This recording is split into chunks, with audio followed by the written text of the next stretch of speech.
Chapter 277. Su Fengnian suddenly stood up and checked the flow of qi in his body. There was nothing unusual. The fourth floor was only the fourth floor. Just as he was about to pull out the embroidered winter-spring thunder and return it to its scabbard, he focused his mind and subconsciously leaned back until he was parallel to the ground.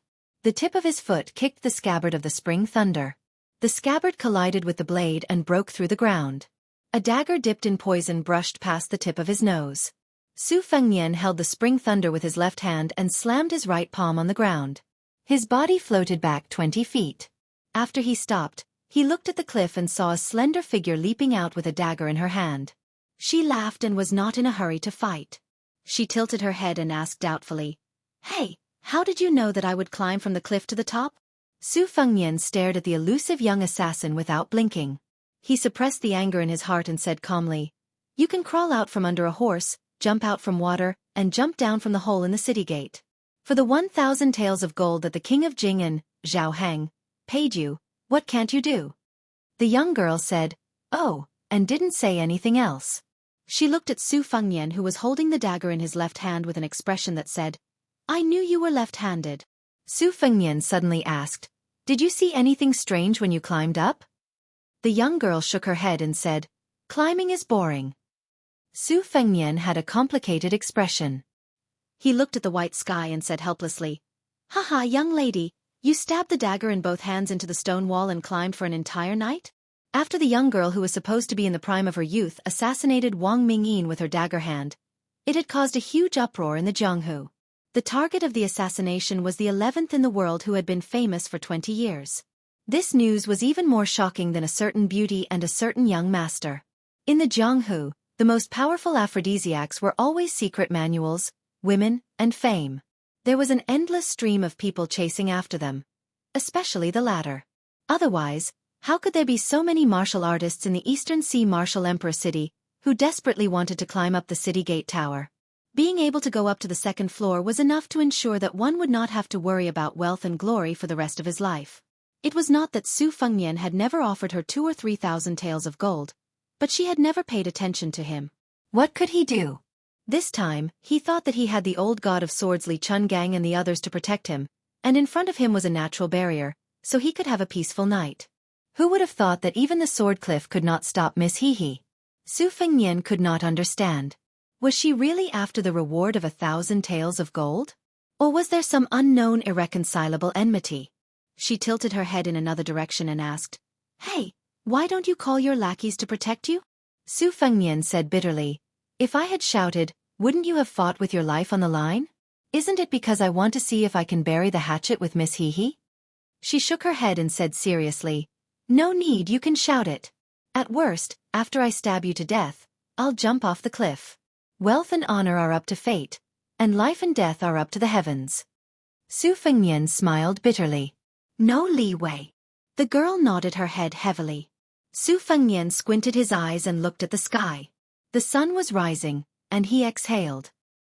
He pointed behind the girl and said with a smile, "Because of the angle of the light, the sword cliff waterfall will turn into a golden yellow color. Why don't we enjoy the scenery before fighting?" She did not make a sound and kept facing Su Fengnian. She slowly retreated and stopped at the edge of the cliff. From the corner of her eyes, she really saw a golden silk hanging down from the sword cliff. The scenery was gorgeous and charming. Su Fengnian was in a dilemma. In the end, he gave up the idea of running away. He walked to the edge of the cliff and enjoyed the scenery together. Miss Hehe habitually said hello as a greeting. She asked, "Why are you crying?" Su Fengnian said calmly, "I had a dream. I dreamed of my mother. It's up to you to believe it or not." He thought that he was destined to get no response. He did not expect that the girl would make a sound of acknowledgement. She emphasized it with an inexplicable tremble. She squatted down and held the dagger in her mouth. She held her cheeks with both hands and muttered to herself, "Is your mother beautiful?" Su Fengnian smiled. The girl killer's mouth slightly curled up. She said vaguely, "You are so beautiful. Your mother must be even more beautiful." She slowly got up. One of her arms drooped down and a dagger fell out. She smiled. No matter how one looked at it, there was a bloody coldness. Su Fengnian was facing a formidable enemy. He cursed in his heart. This girl turned hostile just like that. He really had to find a chance to kill her. Otherwise, even with Li Chungang accompanying him, it was hard to guarantee that she would not succeed. His head was only worth 1,000 taels of gold. Just thinking about it made him angry. Miss He was indeed Miss He. Every time she grasped the opportunity to kill someone, her actions were strange and unpredictable. She stared at Su Fengnian and said, "Today, I will not kill you. I will go back to the foot of the mountain. How about it?" Su Fengnian said without hesitation, "Okay. But if you trust me, I can promise not to let the old god of swords and the others kill you. Miss He, you can walk down the mountain easily." She looked at His Royal Highness as if she was looking at an idiot. She said, "Not killing me does not mean you cannot capture me. Do you think I am that stupid Princess Jing, en? You have a useless but not a brain." Su Fengnian laughed knowingly. To be honest, if it were not for the fact that they had to separate life and death, he really wanted to have a heart-to-heart talk with her. He wanted to know who had taught such a wonderful person. Su Fengnian stretched out a palm, indicating that he would not see her off. The girl said warily, "Don't leave the cliff for now. Let me say this first. If you dare to go back on your words, I will not follow the rules in the future. It is not easy to kill you and that old man, but it is not difficult to kill 100 light cavalry soldiers of the Phoenix Battalion one by one." Su Fengnian nodded. He watched as the assassin girl stabbed her daggers into the cliff like a gecko and slowly descended. But it only seemed slow. If one was in the situation, one would know that every time she stabbed into the cliff, there was a distance of 20 to 30 feet between them. If it were Su Fengnian, he would not have the guts to hang on the cliff. The mountain wind swept the cliff, unusually strong. Her body swayed as she descended. Even Su Fengnian, who was watching from the side, was worried for her. It was very strange. Su Fengnian did not have the slightest hope that she would fall to her death because of this. He did not know whether to laugh or cry. With her following him like a shadow, His Royal Highness did not dare to breathe for a moment on the path of martial arts cultivation. The sun rose from the east, leaping out of the sea of clouds. Su Fengnian did not know how long he had been standing there until Old Man Li slowly walked over to watch the sunrise. Su Fengnian turned around and smiled. "I have some understanding of Senior's sword opening the gate of heaven." Li Chuangong's face was full of disbelief. He said in surprise, "Oh." Su Fengnian turned around and looked at the sea of clouds. He squinted his phoenix eyes, which could make a woman's heart flutter. He said with an intoxicating smile, one sword after another, stacking the swords. "No matter what sword move or sword technique it is, the sword intent will be endless. If one is determined not to kill with one sword, one will not use this sword. I bet my life's cultivation on this sword. If I were to learn the saber, I would do the same. I would strive to have the courage to kill the heavenly dragon with one move." Old Man Li did not change his expression. He said in a low voice, "That's reasonable. But with your current realm, aren't you courting death by using the saber like this?" Su Fengnian shook his head. "Of course not now. Wait until I reach the Vajra realm." Li Chungang sneered arrogantly. "It's not that this old man is looking down on you, kid. As long as you are His Royal Highness, you won't be able to master this move. Without this old man as your protective talisman, won't Su Shao find other experts to be your death exemption golden medallion? If you have nothing to fear, how can you achieve the realm in the midst of danger?" Su Fengnian said calmly, "As long as I reach the Vajra realm and return to Bailiang, I'll immediately enter Beimang alone." Li Chungang snorted coldly. "At least you have some ambition. You didn't waste this old man's 200 green hand snake." Su Fengnian dismissed it with a smile. The old god of swords suddenly asked, "You almost went mad after meditating last night. What happened?" Su Fengnian shook his head gently and said indifferently, "I'm fine." The old man wrapped himself in a sheepskin coat, curled his lips, and stopped asking. Yu Wei and Pei Nan Wei had also woken up to look at the scenery. Blue Bird followed behind them. He had to admit that Princess Jing En, who had been slandered by Miss He as having no brains, was indeed worthy of the praise of outshining the moon and putting the flowers to shame. When a woman was so beautiful, it seemed that it didn't matter whether she had brains or not. Moreover, how could there be so many beautiful women with such great intelligence in this world? His Royal Highness' second sister, Su Weisheng, could be said to have stunning military strategies, but wasn't she just plain looking? With Su Fengnian's 100 copper coins as a judge of beauty, among all the beauties he had seen in his life, Pei Nanwei was undoubtedly the number one. She should be at the standard of 94 to 95 copper coins. After she fell from grace, she wore a wooden hairpin and a narrow-sleeved cloth skirt, which was difficult to hide her charm. During this period of time, if she needed to appear in public, His Royal Highness would ask her to wear a soft guanine hood, with a light muslin draped over her shoulders. When conservative women went out, most of them would wear this kind of hood. Young ladies who were yet to be betrothed would generally wear a headband with a bright color. Their faces could be seen 70 to 80% clearly, so it didn't matter whether they wore it or not. Yu Wei didn't need to be so cautious and reserved. She wore a well-styled brocade with large sleeves, exquisite embroidery, and a pair of brocade boots full of the style of the Western regions. In terms of appearance, she naturally lost 2 or 3 copper coins to Pei Nanwei, whose skin was publicly recognized as whiter than snow. However, Yu Wei's bosom was as small as the mountains. As long as one had the hobby of playing with the peeled lychee meat on their chest, no one would not submit under her skirt. On this trip out of Bailiang, intentionally or unintentionally, he discussed some court politics with Yu Wei. Perhaps it was because she was born in a family of officials and had been influenced by what she saw and heard since she was young, but she was always able to reveal a rather extraordinary view. Su Fengnian returned the embroidered winter and spring thunder to its sheath and hung it around his waist again. He walked straight back to the Phoenix Battalion's camp. Yu Wei and Pei Nanwei stood together, looking at the gorgeous sky with blurred eyes. And beneath their feet, on a cliff that looked like it had been cut by an immortal sword, a young girl held the hilt of a knife with one hand. Her body swayed, like a stubborn blade of grass between the cracks of the wind. She, who was neither above nor below the ground, stared blankly at the morning glow. She didn't laugh. She just stood there in a daze. Chapter 278.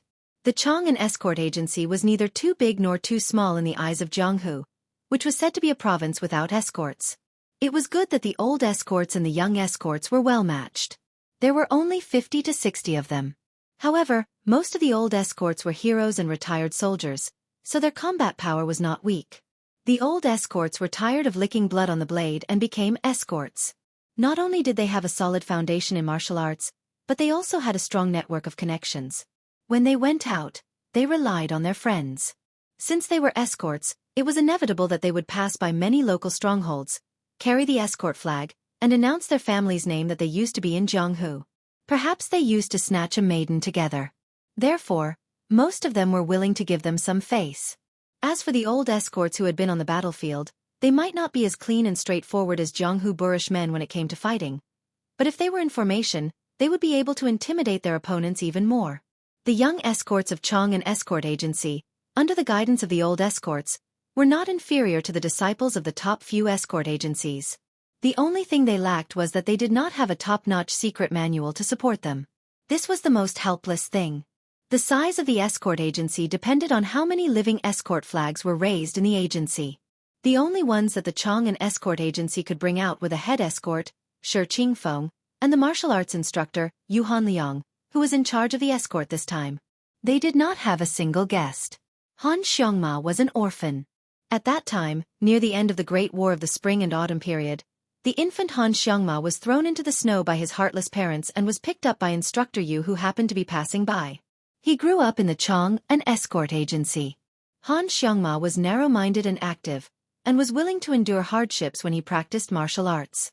He was regarded as his own son by the great bandit Yu Hanliang, who had washed his hands in a gold basin. Among the young bodyguards, he and the head bodyguard's son, Shi Xianxia, each led 2 batches of bodyguards. In the agency, there was a girl who grew up together with his childhood sweetheart. Shi Xianxia adored her to death, but that girl only cast affectionate glances at the glib-tongued Han Xiangma. Han Xiangma did not have any feelings for her, and this made Shi Xianxia increasingly see her as a thorn in his side. In fact, when they were young, the two of them often peed together in the mud. The name of Chang'an Escort Agency was derived from the meaning of long life and safety. It had been established for more than 30 years and had never once lost an escort. Therefore, it had finally gained a foothold in the Jian province, where there were as many escort agencies as there were hairs on a cow. According to the usual rules, when an escort agency carried out an escort mission, the ratio would be determined by the value of the goods. However, Han Xiangma felt that this escort mission was a little strange. He was the only one in the escort agency, and the rest were the most experienced old escorts in the agency. Father Yu was personally leading the team. Before they left the Jian province, the name of Chong and escort agency was still somewhat useful. However, after leaving the Jian province for more than 10 days, it had obviously become a little tricky. Father Yu was an old drunkard, but he would occasionally rest in the cooked shops and have a few cups of wine after the shop was closed to satisfy his cravings. However, this time, he didn't even bring a wine pot.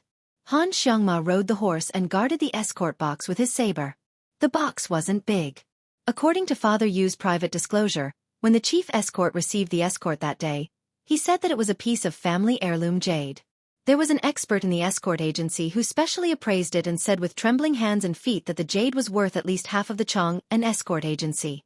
Han Xiangma glanced at the escort box and then turned his head to look at the heavily veiled carriage. It was 2 local Jian province girls dressed as men. Although they were wearing heavy veiled hats that covered their faces, Han Xiangma, who had accompanied his father to visit his aunts and sisters in the brothel when he was 8 or 9 years old, had sharp eyes. He could tell the truth just by glancing at them when they got off the carriage in the middle of the night. Han Xiangma, who had been making a living in the brothel since he was a child, was convinced that these 2 girls were absolutely beautiful. When they brushed past each other, they smelled good. When Han Xiangma was not on night duty, he would occasionally lie on his bed and toss and turn. He thought that it would be worth it if he could get a good look at them during this escort mission. Instructor Yu Hanliang carried an oxhorn bow on his back and a large saber on his waist. He rode his horse around the escort team. When he saw Han Xiangma smiling foolishly, he kicked him and scolded him. Han Xiangma patted his butt and said with a smile, "Dad, when are you going to pass me your bow? My hands are itching." Yu Hanliang's father was an illiterate boorish man. The name of his adopted son, Han Xiangma, was given to him by a gentleman in the escort agency. He had spent a few jeans of wine. Although he had raised him as his own son, he naturally hoped that his son would become a dragon. However, Yu Hanliang did not understand at all how to become a dragon. In any case, if he committed a crime, he would be whipped. If he felt that this brat had grown up, he would take out some money and let him have fun with his friends. Whether it was drinking or visiting brothels, they were all grown men. Why would he pretend to be a scholar? That brat from the Sher family was not pleasing to the eye. He was obviously a martial artist, yet he spent all his time reciting poems, writing couplets, and dancing in calligraphy. Did he King recite poems for a deaf person? He deserved to be disliked by Las Lu. The older generation, no matter how vicious and merciless they were when they were young, wasn't their greatest joy now that they were older, comparing their descendants to see who was more promising? Yu Hanliang felt that Han Xiangma was not bad. After a few more years of polishing, he would become a man. He would not have to worry about not being able to find a wife. Yu Hanliang was in a good mood. He pointed at the saber on Han Xiangma's waist and scolded him jokingly, "Don't be unsatisfied. Including the 2 from the head escort, there are only 6 Qilin sabers in total." Yu Hanliang's father stroked the oxhorn bow on his back affectionately, as if he was caressing the smooth skin of his lover. Seeing Han Xiangma's nauseating and disgusting expression, he glared and said, "The earliest I can pass it to you is when I'm in my coffin. If you didn't make a good trip this time, I'll take this bow with me into my coffin. Pass it to you, my ass." Han Xiangma tightened the reins so that the 2 horses could run side by side. He hooked his arm around Yu Hanliang's shoulder and said with a flattering expression, "Dad, you're treating me like an outsider. I work like an ox and a horse to save money for you when you're old and when you die. How can I roam Jianghu without some money? It's not like you don't know that I'm one of the best in the escort agency. Even the head escort doesn't dare to compete with me in archery. A good horse deserves a good saddle. Dad, if you disgrace this treasured bow, you'll be punished by the heavens." Yu Hanliang's father rolled his eyes and said, "Go, go, go. Keep an eye on the front. We're taking a small path this time, so it won't be safe. Don't ruin the reputation that the escort agency has painstakingly built up over the past few decades." Han Xiangma smiled and said, "Understood." Then he spurred his horse forward. Yu Hanliang's father's eyes were kind. He really couldn't imagine that this fellow was a bandit who killed people like scything flax. Looking at his son's back, his heart was filled with gratification. This kid was allowed to wear the Qilin saber not because Han Xiangma was his adopted son, but because he relied on his own ability to earn a living in the escort agency. Every weapon in the escort agency had to be reported in detail to the authorities. Every addition or loss of a weapon had to be recorded. The Chang'an escort agency only had 6 Qilin sabers. This type of saber was an imitation of the Bailiang saber, tempered into steel. The blade was narrow, light, and sharp. It was a first-rate treasure for both horse and foot battles. There were several Guangling retired soldiers in the escort agency. Han Xiangma's temperament was restless, but he had absolutely no qualms about learning the saber from the Guangling old soldiers. As long as he was allowed to hold a saber, his buttocks would be rooted to the ground. He could practice bitterly for an entire night without complaining about being tired. In fact, this adopted son's archery skills were even better. Even the old soldiers said that Han Xiangma's ape arms were good at shooting and that he was a good seedling. However, compared to practicing the saber, Han Xiangma was unwilling to practice his archery skills. This made Yu Hanliang's father, who couldn't do anything about it, angry. He was unwilling to hand over the oxhorn bow to this little bastard. Yu Hanliang was very cautious when escorting the escort out of Zhenzhou. First of all, the escorts were exceptionally precious. If they were lost, not only would the Chang'an escort agency suffer a huge loss, it was also highly likely that they would no longer be able to accept jobs in Zhenzhou where competition was fierce. Therefore, other than him, the martial arts instructor, and Han Xiangma, a meticulous and skillful bodyguard, the rest of the escorts were all experienced Jianghu escorts. There were more than 30 of them. It could be said that they had turned out in full force. Including the assistants and odd job workers, there were nearly 50 of them. It was a mighty force. Even if they didn't take the official road or the small path, the average mountain stronghold wouldn't dare to show their head to block the way. Chapter 279. When Yu Hanliang thought of the 2 people sitting inside the carriage, he frowned, thinking to himself that this escort wasn't simple at all. On the surface, they were escorting that priceless jade pendant to Songzhou, which was the most common type of escort, but on the inside, they were more like human escorts. The 2 people in the carriage lived in seclusion. Yu Hanliang had spent most of his life as a fugitive and had only managed to settle down after joining the escort agency. However, he had never met any young ladies from noble families, and he hadn't even come in contact with many pretty girls from humble families. But even if he hadn't eaten pork, he had at least seen pigs run. The 2 people in the carriage didn't seem like ordinary girls from noble families. Using the name of being escorts to leave Zhenzhou, they looked like they were fleeing from disaster no matter how he looked at it. When the heads of the Chang'an escort agency had first gathered together to discuss the matter, Yu Hanliang didn't really want to accept the escort. However, the Chang'an escort agency's business had been slow for the past 2 years, and they had been squeezed quite a bit by the other big escort agencies. On top of that, the 2 people on the other side of the carriage had been generous enough to pay a deposit of 600 taels of silver, and they had promised to pay another 60 taels of gold when they reached Songzhou. The head escort gritted his teeth and accepted the mission. Han Xiangma, who was at the front of the escort team, raised his hand and made a gesture. The old escorts immediately drew their weapons, as if they were about to face a great enemy. However, only half of the saber was unsheathed. This was an unwritten rule of escorts. Since the other side didn't launch a sneak attack, but instead openly blocked the way, as long as they didn't really fall out with them, if the escort agency unsheathed their saber first, it would be tantamount to smashing the bandits' reputation. It was a very disrespectful act.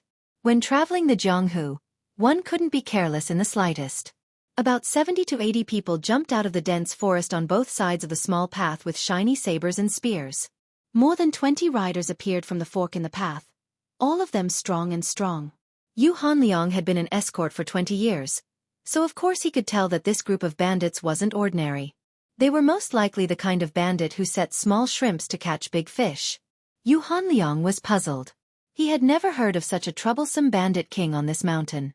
He had even been here last year and remembered that the bandits who occupied the mountain were Qin Yaozi's acquaintances. Qin Yaozi was an expert in the 3 Emperor Cannon Fist and the 16-style whip kick. Yu Hanliang had no chance of winning in a one-on-one fight. However, the bandits under Qin Yaozi were not very useful. They were old, weak, and disabled. Thus, when he was escorting in the past, he had only paid a small amount of silver as a tribute to the emperor. Both sides were still able to live with each other. After a while, Yu Hanliang and Qin Yaozi had become half acquainted. According to the head escort, Xueqi, this time, he wanted to see if he could use this opportunity to rope Qin Yaozi in as a guest of the Chong and escort agency. However, he didn't expect that the Bandit King's banner would be so ferocious. There were 20 bandits on horseback. This wasn't something an ordinary bandit could have. Not only was a horse expensive, but there was no market for it. Raising a horse was even more difficult. Father Yu exhaled a long breath of turbid air. He tightened his grip on the saber at his waist and urged his horse forward. First, he had Xianxia, a newborn calf that wasn't afraid of tigers, roll back. Facing the group of bandits, he cupped his fists and shouted, Jian Province's Chong and escort agencies Yu Hanliang would like to borrow the path for you heroes. The other party didn't move at all. Father Yu braced himself and took out 2 bags of silver fragments. He raised his voice and said, Tai Sui offers 20 tales of filial piety. The 20 riders didn't move an inch on the small path. Xianxia, who was originally ordered by Father Yu to bring up the rear, was furious. 10 tales of filial piety was already considered quite generous for an escort agency. These bastards relied on their numbers and didn't want to give them face. He turned his horse around and was about to draw his saber. Father Yu, who was familiar with this kid's violent temperament, was afraid that he would mess up the important matter. He turned his head and scolded, Xianxia, don't mess around. Xianxia had no choice but to sullenly withdraw his saber. Suddenly, he opened his eyes wide and shouted with reddened eyes, Father, be careful. A person jumped down from a tree on the side of the road. He was dressed in black and carried a saber as he rushed forward. Yu Hanliang had just felt a chill. He didn't even have time to draw his saber to block before the person drew his saber and slashed him and his horse into 2 halves. Everyone felt as if their liver and guts were about to burst. They only saw the semicircular flowing light on the saber's edge. This kind of cold and silent killing technique was truly terrifying. Blood dripped on the small path.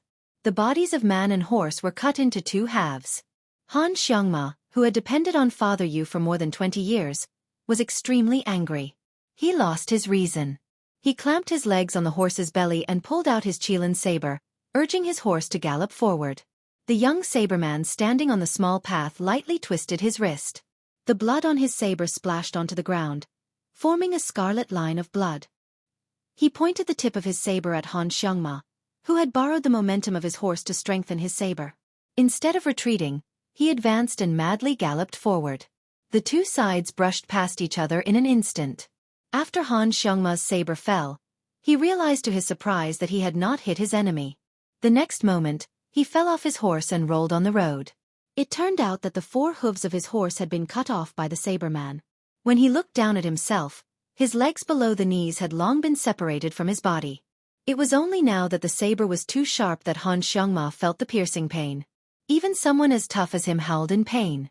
His 10 fingers subconsciously bent into hooks on the road and pierced into the mud. He did not even realize that his fingernails had been uprooted. Xianxia, who had dreamed of being in Jianghu for as long as he could remember, raised his head and saw Father Yu not far away. He slowly crawled over. At this moment, the young escort no longer had any thoughts of being free and unfettered in Jianghu and making a name for himself in the martial world. He only wanted to see his father one last time. The saberman who committed the murder did not even look at the nameless soldier Xianxia. Facing the hurried formation of the escort agency, he walked forward leisurely and easily deflected a few arrows that were shot at him. The saber's edge was as clear as snow and the momentum of his saber was majestic. The old soldiers of Guangling who had formed the formation at the front could not withstand it at all. The saberman with a stiff face only needed 1 clean stroke each time, cutting these old escorts of the Chang'an escort agency into a pool of blood as if he were cutting melons and vegetables.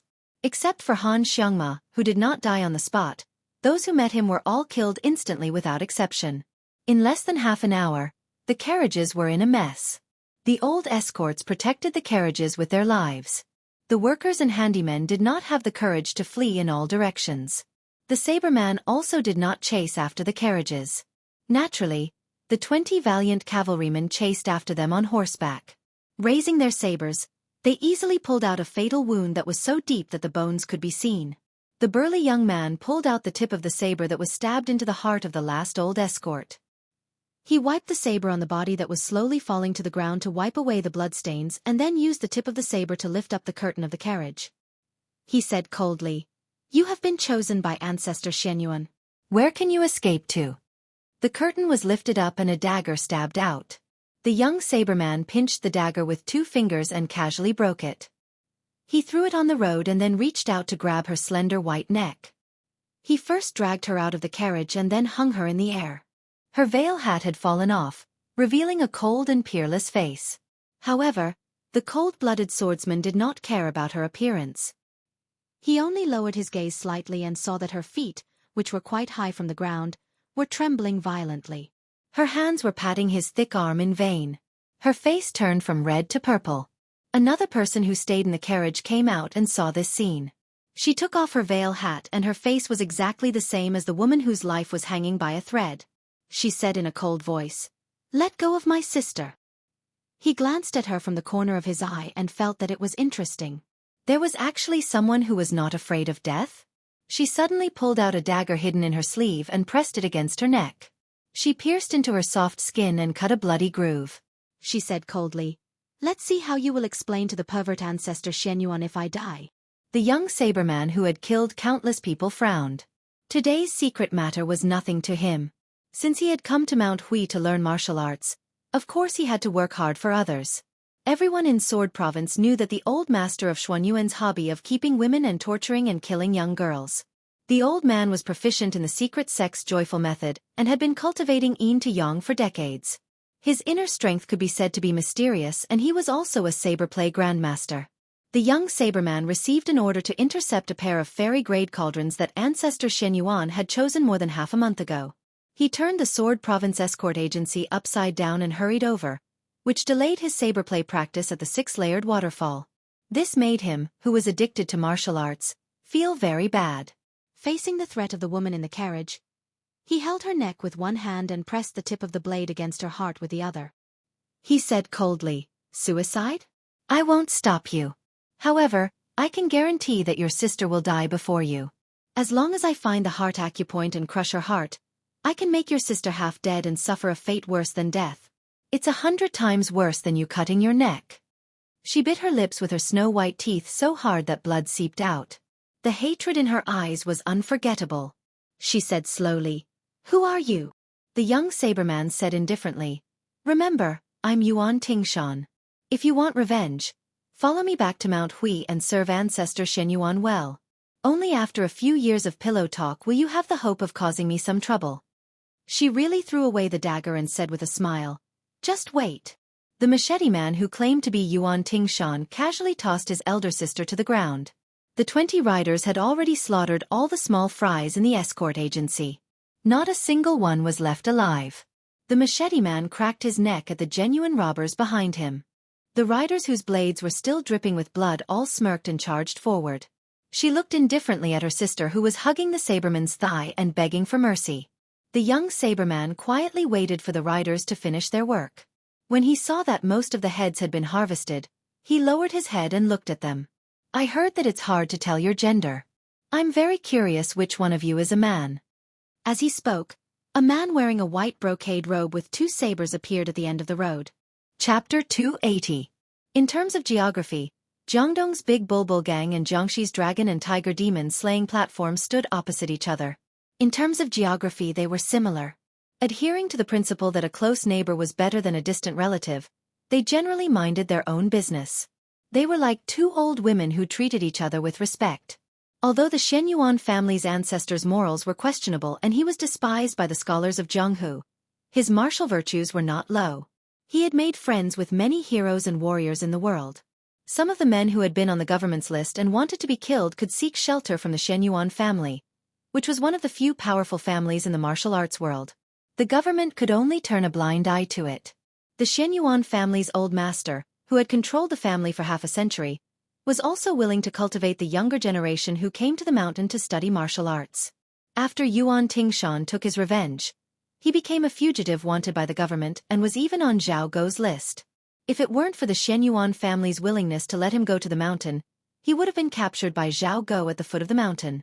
To the cold-hearted Yuan Tingshan, this life-saving favor aside, if he wanted to have some achievements in saber art and break through the bottleneck, he had to be willing to do some shady business for the Xianyuan family. When a steward of the Bulbul gang found Yuan Tingshan at the foot of the six-fold waterfall, this sabresman was using his back to withstand the water column falling from the cliff of 1,000 feet to temper his muscles and bones. Among the six-fold waterfall of Mount Hui, this one fell the most rapidly and was known as the Dragon Spitting Water. In the past 30 years, no young generation of the Shenyuan family had trained their physique to such an extreme degree.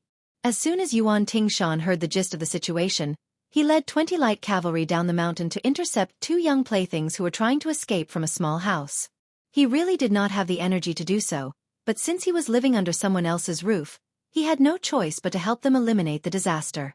As long as Yuan Tingshan agreed to do it, he would do his best. After finding out the route of the escort agency, he first chopped off the legs of Qin Yaozi, who was good at beating and kicking, and then gathered a group of useless bandits.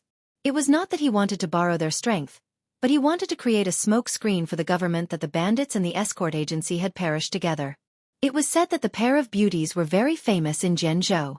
When they were only 12 or 13 years old, their beauty had already spread far and wide. Ancestor Shenyuan had taken a liking to them and regarded them as his exclusive playthings.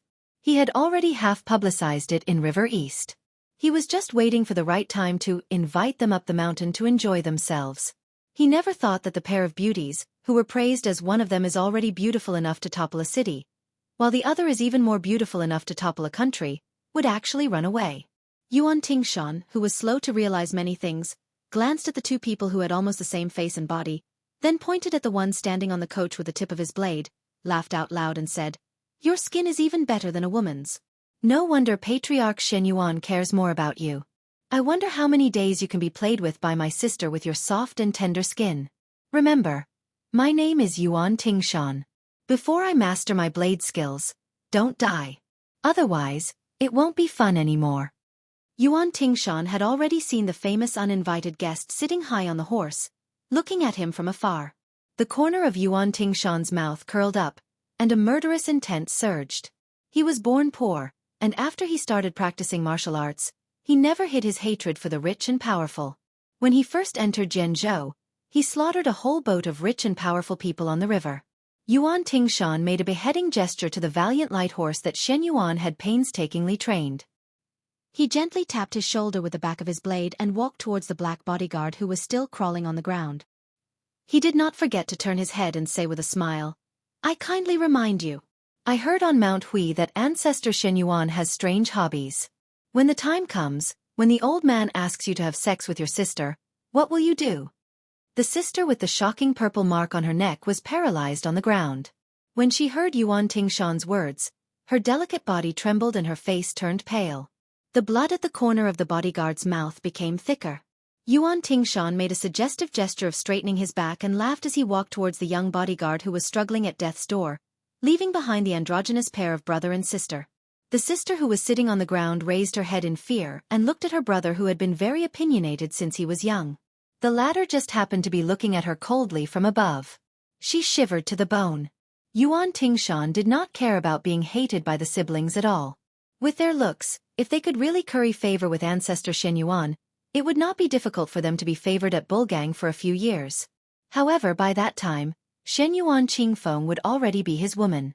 A pair of weak pets who could not even control their fates could not cause any trouble.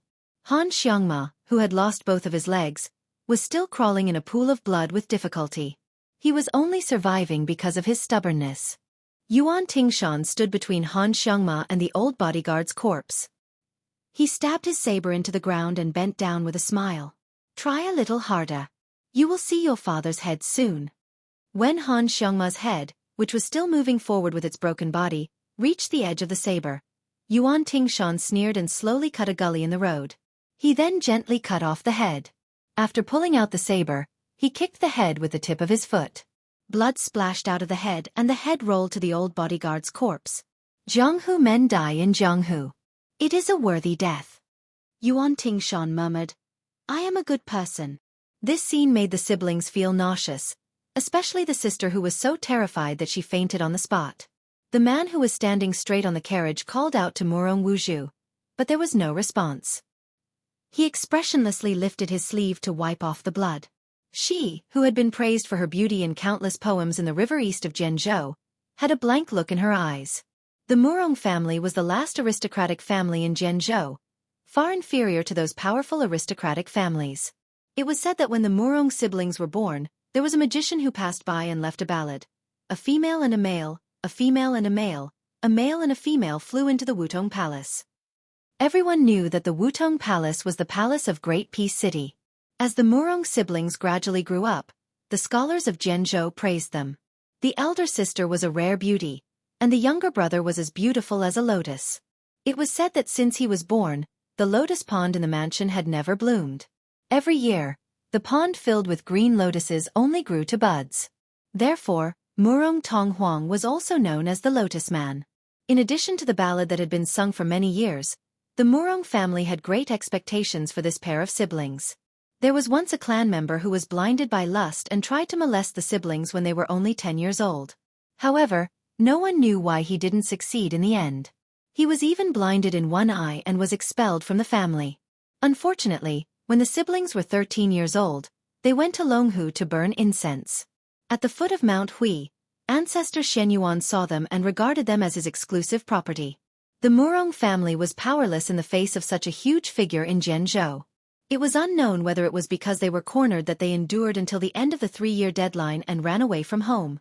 Ancestor Xianyuan didn't make things difficult for the Murong family, but the Chang'an escort agency, who was kept in the dark, suffered. At the end of the road, His Royal Highness, who had heard the news from the blue-white luan in the sky and had only rushed over to join in the fun, widened his eyes. Seeing the 20 riders charging towards him, he didn't understand for a moment. Could it be the armored soldiers of Hezhou? But it didn't seem like it. If they were really going to fight, wouldn't 20 riders be too shabby?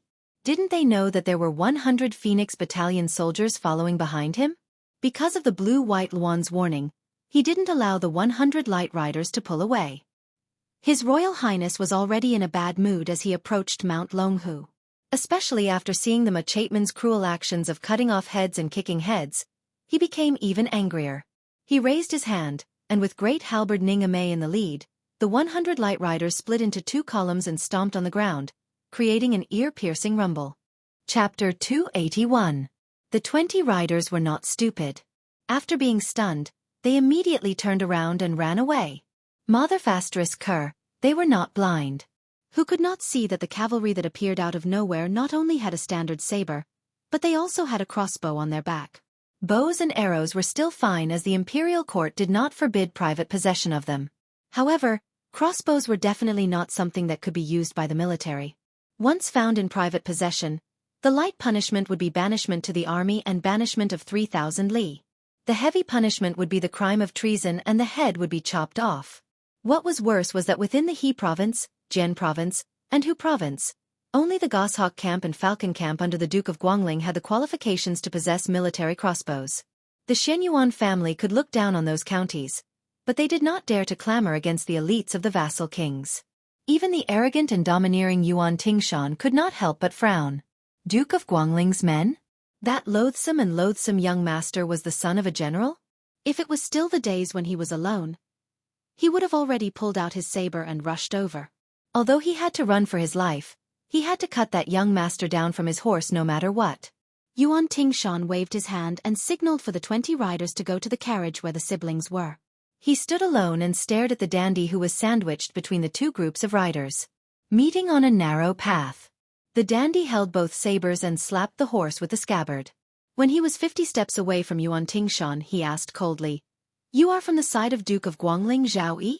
Duke of Guangling, Zhao. Among the 6 vassal kings of the imperial family, his authority was second only to the Duke of Yen. He was very interesting. He killed people like flies, squandered money like it was dirt, and was especially lustful. After the Great War of the Spring and Autumn period ended, this vassal king had the most empresses, princesses, and concubines of a fallen country. As the saying goes, 1 dragon gives birth to 9 sons. The king of Jing and Zhao Hang, and the other imperial brothers were all considered handsome men of the present age. Zhao Yi, on the other hand, was ugly. His body was bloated and dark.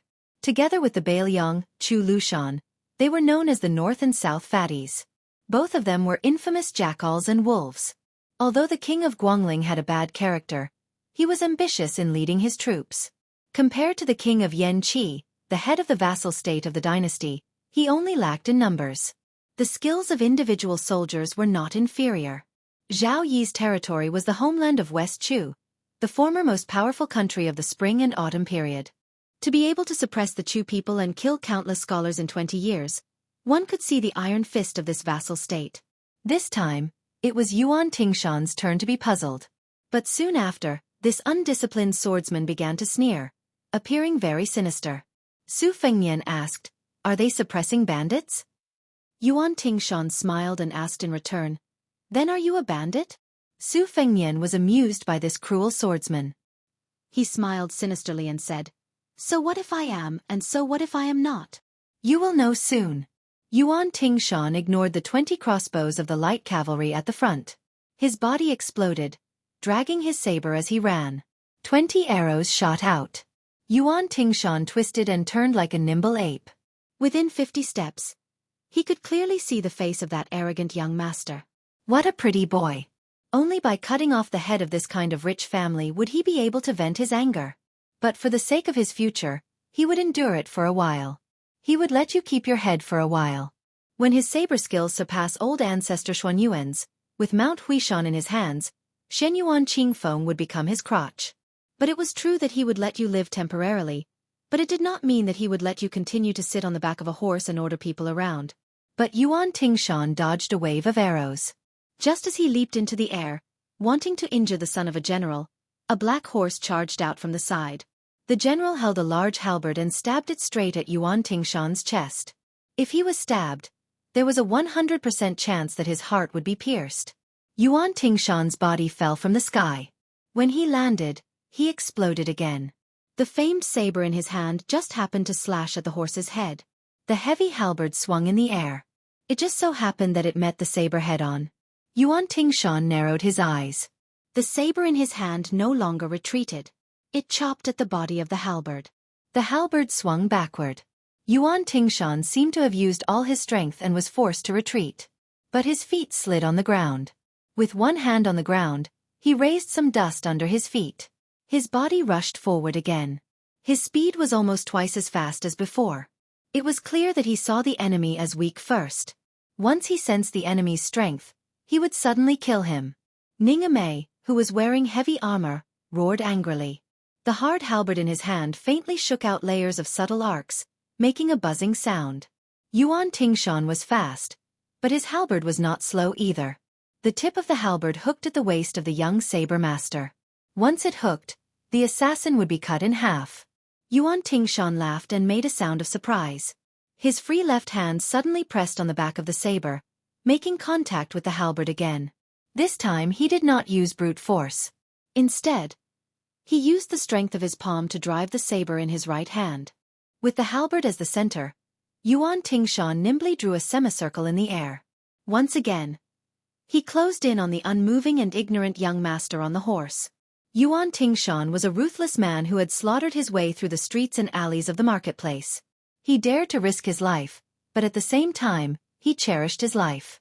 Not only was he good at pestering others, but he also knew how to take advantage of the situation. He roughly knew the strength of the halberd-wielding general. After bypassing the halberd, Yuan Tingshan did not take advantage of the situation to directly strike with his saber. In this way, he would leave his entire back to the heavily armored general. His father's life was more precious than the heavenly emperor's, so it was not worth it to exchange a life for a life. Therefore, not only did he not immediately strike with his saber, he instead bent his waist to the side of the horse's abdomen. Unexpectedly, the halberd did not follow him, but before the halberd arrived, a scarlet iron spear pierced towards him from a tricky angle. If Yuan Tingshan did not pull back, his temple would have been pierced by the tip of the spear, but he did not regret it. Twisting his body, this time his left hand was placed on the saber's body. The side of the saber was pressed against the tip of the spear, and the blade was bent in an arc borrowing the force of the spear. Yuan Tingshan suddenly shot backwards like an arrow, withdrawing from the abdomen of the debauchee's white horse. Then, he slid out from the abdomen of Ningame's black horse. With a tap of his toes, he lifted his body and knocked into a light horseman on the side of the road. After knocking him down, he successfully entered the dense forest. Yuan Tingshan laughed loudly and said, "We'll meet again someday." Previously, under the white horse's abdomen, he clearly saw the red spear and the pair of blue embroidered shoes. Could it be that the one who brandished the spear was a woman? From beginning to end, Su Fengnian did not make any movements. Seeing Yuan Tingshan escape into the dense forest, he narrowed his eyes and said, "Yang Qingfeng, you and Xu Xiu follow this guy. General Ning, take 10 cavalrymen and follow him. If you can't catch up before dark, then forget it." The 20 cavalrymen on the other side of the road looked a little sluggish. Everyone knew that Yuan Tingshan practiced his saber skills on the mountain. This guy's saber skills were learned from a pile of dead people. It was not an ordinary fierce saber skill. Although it was amazing that the light cavalrymen went in and out of the crowd, the fact that the disciple of the military family was unscathed was more than enough to explain the situation. The guy who could resolve Yuan Tingshan's killing intent so easily must have a strong family background. What's more, except for General Great Halberd and the woman in blue who really attacked, the rest of the people were just watching. The next few retainers who jumped into the dense forest to chase after Yuan Tingshan did not seem to be simple. What to do?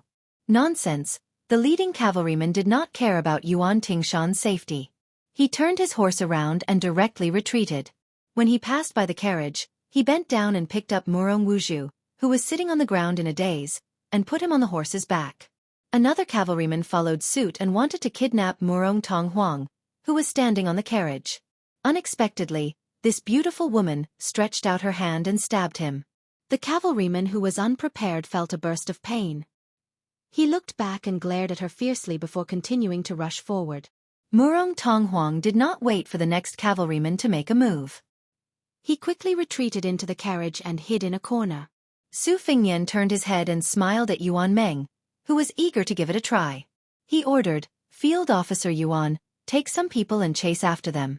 It's up to you whether to leave them alive or not." The two groups of light cavalrymen chased and fled. The small path was very noisy and lively. Su Fengnian came near the carriage. He lifted the curtain with the scabbard and saw a slightly immature but cold and beautiful face. He also saw a pair of cold and hostile eyes. Su Fengnian just opened his mouth and smiled. "This lady?" The lady who had escaped from the tiger's mouth glared at him and scolded ungratefully, "You are the lady." Chapter 282. Su Fengnian was only slightly absent-minded. Fortunately, he had Bai Hu Er's face in front of him, so he quickly came to his senses. But he still found it somewhat inconceivable. It was not difficult to find a beautiful woman around 70 coins, but the one in front of him was at least 90 coins. How could he be a man? Wasn't this a waste of natural resources? His Royal Highness was not like Li Hanlin, who had a penchant for men and women. Su Fengnian was not even interested in young prostitutes, let alone those creepy Cs. There were many famous scholars in Gangnam-do. There were experts in Guangling who specialized in training them. When they were young, they were bought cheaply for a few dozen taels of silver. When they were 12 or 13 years old, they were sold at a sky-high price of 10 or even 100 taels of gold for the scholar officials and dignitaries to play with. This had become a common practice in the group of scholars in Jiangnan. It was regarded as a wonderful and elegant thing. The scholars were tired of competing with poems, songs, and gold, stone, and jade. It was not easy to usher in the golden age of peace, so they began to compete with the singers and beautiful maids at home. Su Fengnian carefully looked at this girl. Sure enough, her chest was flat and did not look like a woman. Murong Tonghuang was obviously accustomed to Su Fengnian's gaze. The corner of his mouth was cold. Was he trying to drive the wolf away by accident? The world was as black as all crows, and the one in front of him was not a good thing either. Su Fengnian had been in the flower bush for a long time, so he knew how to grasp people's hearts. He smiled and said, "Yes, I am indeed not a good thing." Murong Tonghuang, whose thoughts were seen through, became colder and stiffer. His body instinctively shrank back. Su Fengnian did not care and asked curiously, "It seems that you are not with the cavalry. What's going on? Is this a local tyrant robbing a woman?" Murong Tonghuang bit his lips and ignored this guy with a foreign accent. Su Fengnian turned his head and looked at the light cavalry that was chasing after them on the small path. With the Phoenix Battalion's horsemanship and the horse's leg strength, it was 90 against 20. There was a great disparity in the number of people on both sides. There was no need to worry about the outcome of the battle. If Yuan Meng couldn't eat it, he would be beheaded. As for the young machete man who killed decisively, Yang Qingfeng was proficient in the art of tracking, Xu Xiu had a variety of martial arts, and Ninga Mei, the great halberd, the 10 white horse followers, and even Grandpa Wei said that he wanted to stretch his muscles and bones to participate in encirclement. The machete man was ferocious, but he was still in a perilous situation. Su Fengnian was not worried that someone was trying to lure the tiger away from the mountain. After the battle at the Reed Marsh, the green and white luan above his head would alert him if there was any movement within a radius of 10 li. Not only that, Su Fengnian had carefully selected 5 nimble and agile soldiers from the Phoenix Battalion to serve as roaming scouts, to ensure that they would be able to seize the initiative at the first opportunity. Su Fengnian asked calmly, "Who was the one who was taken away? I didn't see it clearly at that time. If you practice the vow of silence with me again, I won't care if you live or die when my men bring him back." Murong Tonghuang seemed to have been caught in his Achilles' heel. He hesitated for a moment and said, "My sister." Su Fengnian asked, "Then who was the one who took you?" Murong Tonghuang gritted his teeth and smiled nervously. He said with a cold face, "Have you heard of Jiangxi Longhu Jiangdong Shenyuan?" Su Fengnian pretended to be crazy and said, "Those old Taoists of Mount Longhu want to take you up the mountain? Do you want to be Taoist companions and practice the art of sex?" Murong Tonghuang turned his head away fiercely. He was too lazy to talk nonsense with this guy whose head was caught by the door. Su Fengnian smiled and said, "Jiangdong Shenyuan? That's great. Do you know that there's a woman called Shenyuan Qingfeng in this family?" Murong Tonghuang's mind was full of thoughts. He said in a flat tone, "Shenyuan Qingfeng is even more prestigious than the princess in Zhenzhou. Why? Did you come here because of her?" Su Fengnian, who had been lifting the curtain with the scabbard, laughed out loud and said, "Because of her? That's right, that's right.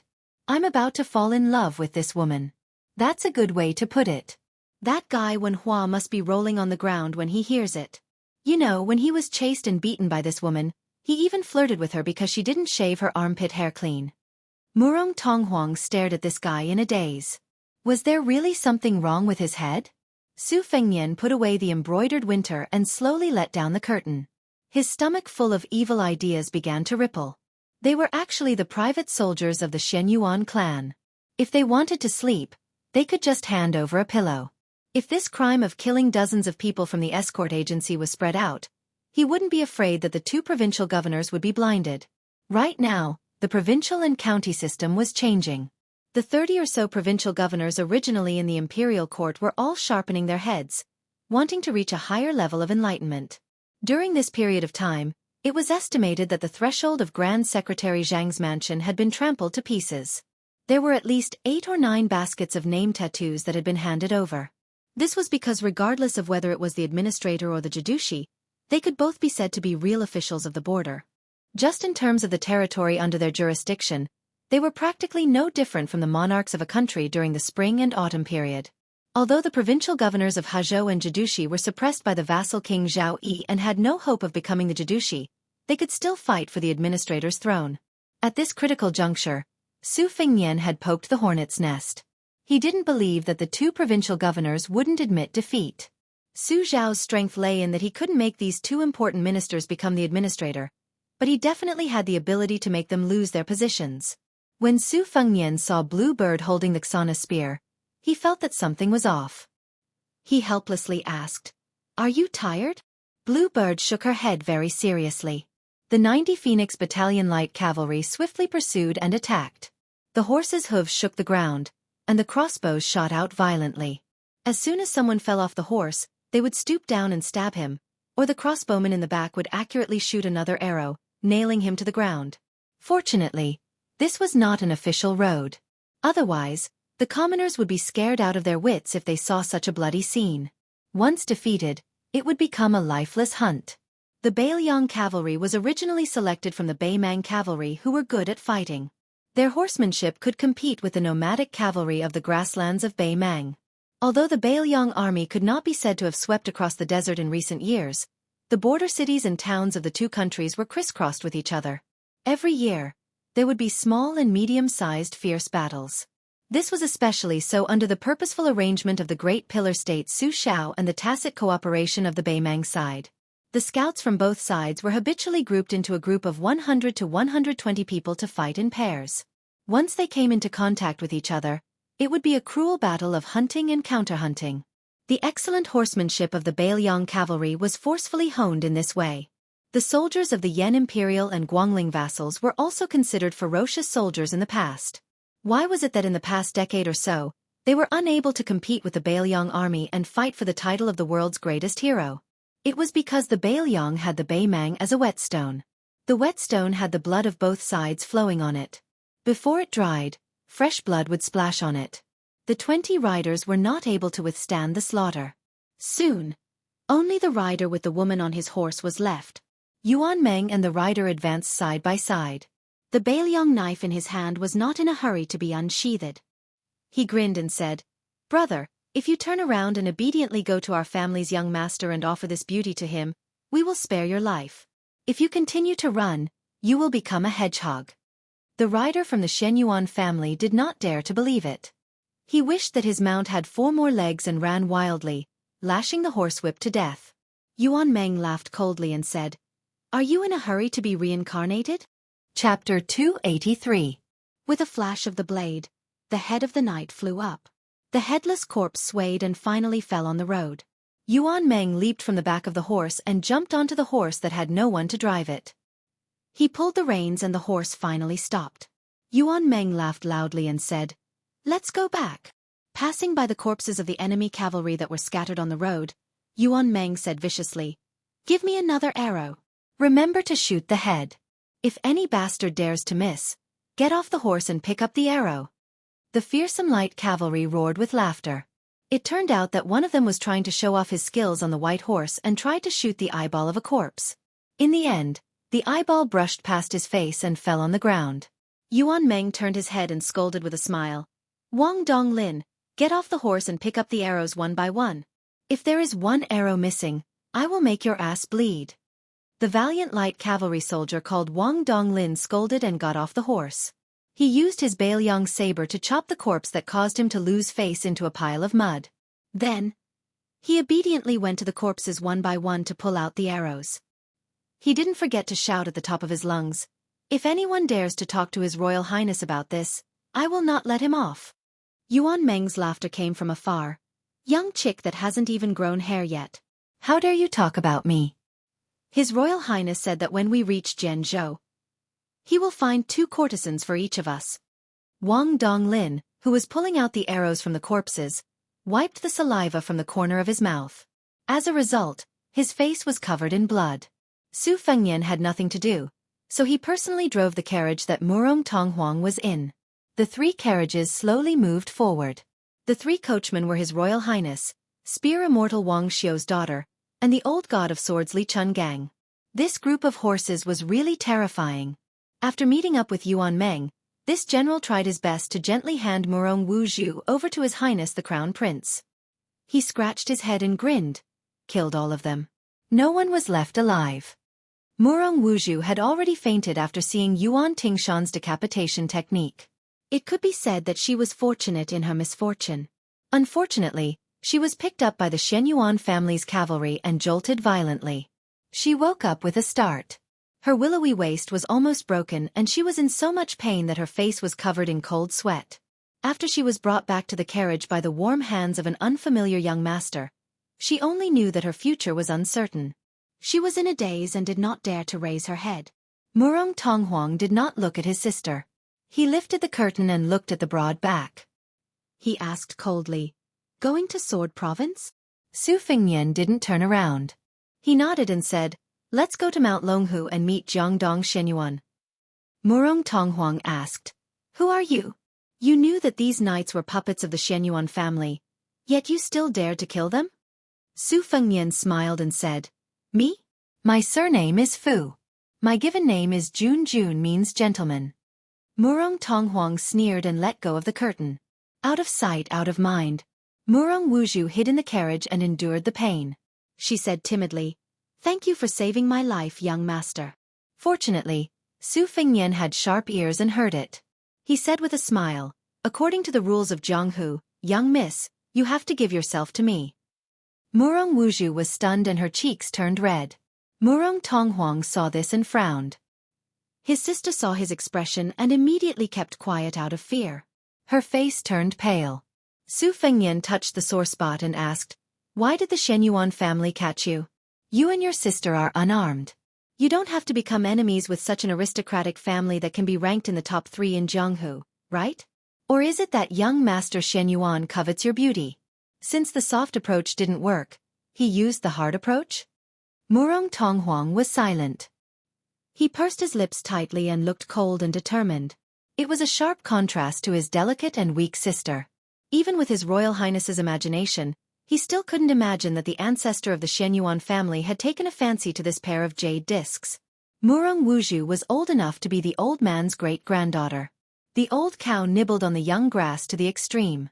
Su Fengnian waved his hand and said to Yuan Meng, "Take 50 riders to the Hezhou provincial governor's office and tell him the situation here.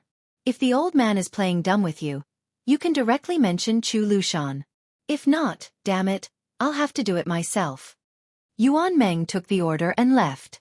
Murong Tonghuang's face finally became as pale as his sister's.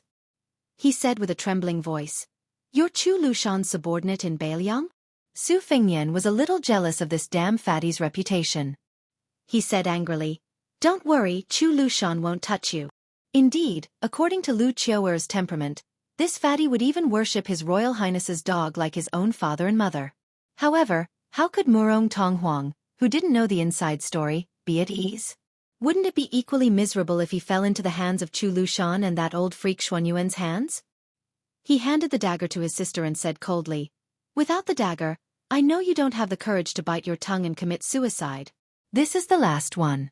Hide it well." Murong Wuzhu took the dagger with trembling hands. She lowered her head and didn't dare to look at Murong Tonghuang. The convoy drove into Xichang City at the border of Hezhou. In fact, His Royal Highness had all the official plates, but whether he wanted to show them or not depended on his mood. Su Fengnian looked up at the top of the city wall. This city was unfortunately massacred by Su Shao during the Spring and Autumn War. Not 1 out of 10 families was left alive. It was only slightly better than Xiangfan. Su Fengnian drove indifferently into the city gate. Although there were only more than 30 light cavalry guards behind him, the gate guards didn't have the courage to be difficult to deal with. They could make things difficult for anyone, but they couldn't make things difficult for the soldiers. It would be strange if they didn't have a layer of skin ruthlessly peeled off when they encountered a military ruffian with a background. Su Fengnian had a deep impression of Xichang City.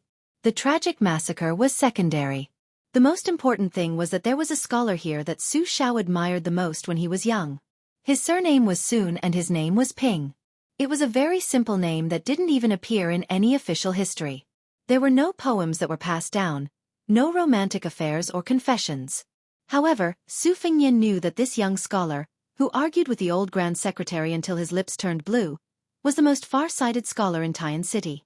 There Su Shao, who returned to the capital for the first time, and Yang Tai Sui, who was not yet the state preceptor, met Sun Ping, a scholar from the Imperial College who was well-versed in Confucianism and had extraordinary debating skills. Sun Ping wasn't even 20 years old yet, but he wrote a total of 21 books to the late emperor, such as Military Affairs, Selected Scholars, and Shu Shu. Unfortunately, all of them sank like stones into the sea. At that time, the emperor was only the most unremarkable prince. He visited the Imperial College 3 times and was regarded as a think tank. In the end, he was attacked by the Qing currents and retreated to his hometown, Xichang City. During the chaotic times of the spring and autumn period, Sun Ping took the blame for the current emperor and was cut in half at the waist in the downtown area of the city. At that time, it was still under the rule of West Chu. That year, he was only 24 years old.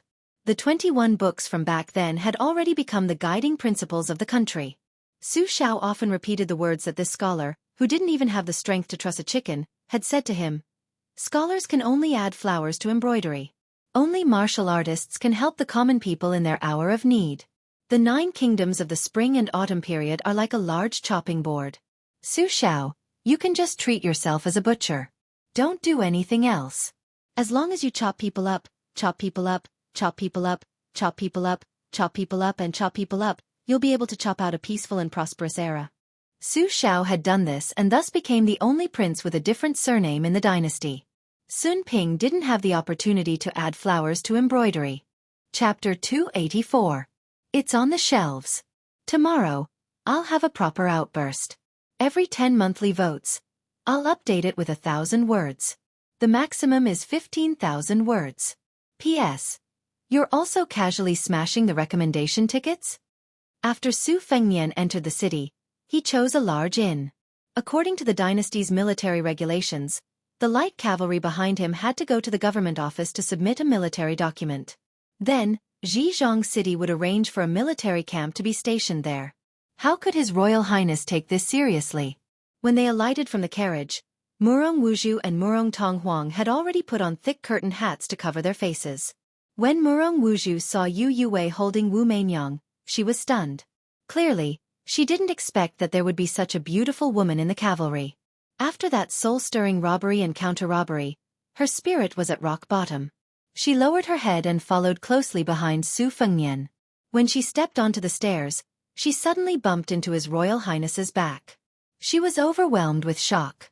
She was afraid that she would offend this foreign general who was gentle in speech but ruthless in his methods. However, Su Fengnian only raised his head to size up the 2 large red lanterns hanging at the entrance of the inn. There was a couplet written on them: "Not too late, first cast 28, the rooster crows earlier C33. In the past, he couldn't figure out the meaning of this couplet. When he asked Old Huang and Wenhua, he was even more clueless. He beckoned Yu Yuwei over and asked her. Only then did he know that it was a missing character couplet. The Taoist had a saying that there were 28 constellations and 33 heavens. It was very humorous to use this couplet on lodging. It was enough to show how much the Taoist ancestral court, Mount Longhu, had infiltrated the secular world. When the innkeeper saw that the young master had brought along beautiful women and a large group of tiger-wolf armored soldiers, he didn't dare to be negligent and personally went out to welcome them. He didn't care about the fact that it was difficult for him to bend his back. After seeing this handsome young master in luxurious clothes and jade belt, he couldn't straighten his back and eagerly recommended the inn's signature wine and meat. After receiving the room number, the hungry Su Fengnian asked the innkeeper to set up a table in the small courtyard. A middle-aged woman personally brought a pot of wine. When Su Fengnian wolfed down the food, he only caught a glimpse of her extremely slender waist. Therefore, her plump buttocks were especially shockingly curved. Moving his gaze up, he saw that her chest could also be considered spectacular. The innkeeper had a shifty-eyed appearance and wasn't very likable. However, this young woman, who was probably the innkeeper's wife, was plump and attractive. It seemed that the inn was determined to serve this group of foreign military lords well. When the young woman saw that the guests at the table had brought their own bowls and chopsticks, silver chopsticks inlaid with jade, emerald wine cups, and a servant girl in green clothes to test for poison, she was even more alarmed. Su Fengnian nibbled on a piece of pastry and raised his head to ask with a smile, "This pastry is not bad. What is it called?" The young woman carefully placed the pot of wine on the table and bent her waist to curtsy. Her plump chest bounced up and down as she spoke with a unique charming voice. Reporting to the young master, "This is my inn's specialty lamp core cake." When Su Fengnian heard that pleasant accent, he exclaimed in surprise, "Madam is from Wuzhou. This accent is authentic Wu Honghu dialect. It's very pleasant to the ears. Compared to the Piling Creek dialect, it's softer and more glutinous." The young woman covered her mouth with one hand and held her chest with the other. She smiled sweetly and said, "Young master has good hearing. Even some Wuzhou natives can't distinguish between Wu Honghu and Piling Creek accents." Su Fengnian waved his hand and smiled with squinted eyes. "If madam doesn't mind, please sit down and chat. I'm afraid that madam will be tired if she stands." The quick-witted young woman, who was looking around, saw that when the handsome young master said this, his eyes quietly swept across her chest. She secretly rejoiced in her heart and did not pretend to be shy. She openly sat down. She knew that she was no longer in her prime. If she pretended to be a young girl, it would only annoy people. She might as well be straightforward and rely on her mature and plump body to tease men. However, after entering the courtyard, she did not dare to look carefully. She only focused on the handsome man in front of her. After sitting down and looking around, she suddenly felt ashamed of her inferiority. The woman with the white cat in her arms was really beautiful. Although she could not see the faces of the 3 women with curtains covering their faces, her refined temperament made her feel as if she was sitting on pins and needles. She wanted to cry but had no tears. This time, she had lost a lot of face. Fortunately, the young master did not dislike her and talked to her about the local customs of Wuzhou. This made her originally dead heart reignite. She thought to herself, could it be that this handsome young man is tired of eating bird's nest and shark's fin and wants to try this unpresentable but tasteful lampwick cake? Su Fengnian suddenly asked, who has Shen Yuan taken a fancy to recently? The young woman subconsciously said, young master, are you talking about the brother and sister of the Morong family? I heard that recently they will be brought to Mount Hui. The young scholars in Zhenzhou who are in love with them are stomping their feet and cursing them. Su Fengnian gently smiled and said, which Shen Yuan young master is so lucky? The elder sister is called Morong Wuzhu and the younger brother is called Morong Tonghuang. They are the most famous pair of beauties in the neighboring Zhenzhou. There is even a ballad to praise them. It is said that they will be able to go to the imperial palace in the capital in the future. Isn't there a Wutong palace in the capital? When the siblings were born, an immortal elder revealed the will of heaven and left a ballad as a prophecy. The general meaning is that the male and female will enter the Wutong palace together. The young woman saw the gentle smile on the young master's face and drank a mouthful of wine. She became bolder and whispered, I also heard that the Shen Yuan family is afraid that the siblings are too famous and will spread to the imperial palace. Isn't there a rouge review in the Jianghu? In order to prevent the Murong family from being listed on the review board, the Shen Yuan family's ancestor put in a lot of effort. Su Fengnian narrowed his phoenix eyes. The purple-red mark between his eyebrows was like a vertical eyebrow. He became more and more elegant. He said softly and playfully, then isn't the taste of the Shen Yuan family's ancestor a bit too heterogeneous? He won't even let Murong Tonghuang go? The young woman was already stunned. She only came back to her senses when the maidservant in green coughed. She lowered her head to drink wine to cover up her embarrassment. She raised her head to look at the young master and smiled charmingly. I heard that Murong Tonghuang is more beautiful than a woman. Chapter 285. Princess Jing and sat at the table while the Murong siblings stood behind Su Fengnian. Their expressions were different. Murong Wuzhu was sad, worried, and helpless. She just stared at the back of Shen Yuan and felt that she had luckily grasped onto a life-saving straw. No matter how big of a storm Shen Yuan would cause or whether this straw would be broken by the deep-rooted Shen Yuan family, she was not a tenacious woman. If it wasn't for her brother's insistence, even if she was taken to Mount Hui to be Xuanyuan's plaything, she would only cry a few times and accept her fate. Murong Tonghuang was furious. He pursed his lips and didn't say a word. Su Fengnian laughed and said, Madam, tell me how handsome Murong Tonghuang is. I don't believe that a man can be that handsome. Murong Tonghuang snorted coldly behind him. If the last dagger wasn't given to Murong Wuzhu, he would have stabbed him in the back. The proprietress had a strange look in her eyes and goosebumps. She mistakenly thought that the young master in front of her had a scholarly hobby. Su Fengnian's face was full of grievances, causing the lady boss's heart to ache so much that she wished she could pull him into her embrace and show him some tender affection. Immediately, her expression returned to normal, her elegant eyebrows raised, and in an instant, she displayed the flirtatious charm of a young married woman. A woman's charm, indeed. The young had their good points, and the mature had their good points. She charmingly said, This servant has also not truly seen him. I only heard that his appearance can cause the lotus to not bloom. Su Fengnian nodded and said with emotion, Shen Yuan is indeed worthy of the name of a womanizer. No matter how ignorant the young woman was, she still knew that Xuanyuan's family background was splendid. She nervously reminded him, Young master, you should be careful with your words. Although this is not Zhenzhou, it's better to be safe than sorry. Su Fengnian smiled and nodded, I appreciate your kindness, but I can't repay you. I can only ask for more wine and snacks. The proprietress was very tactful. She enchantingly stood up and curtsied again. Her chest immediately trembled as she turned and walked out of the courtyard. Su Fengnian waited until she left the courtyard before he let the three beauties take off their restraints and sit down to eat. When the Murong siblings saw Princess Jing'an's appearance, they were stunned. Obviously, they didn't expect that there was such a cool beauty in this world. Murong Wuzhu's eyes dimmed. Murong Tonghuang quietly sighed in relief. His hostility towards the unfathomable general's son dissipated a little. Su Fengnian looked at the three people eating slowly. He asked Blue Bird to fetch a Bailiang short crossbow from the Phoenix Battalion. In the world's military, custom-made was a very sensitive key.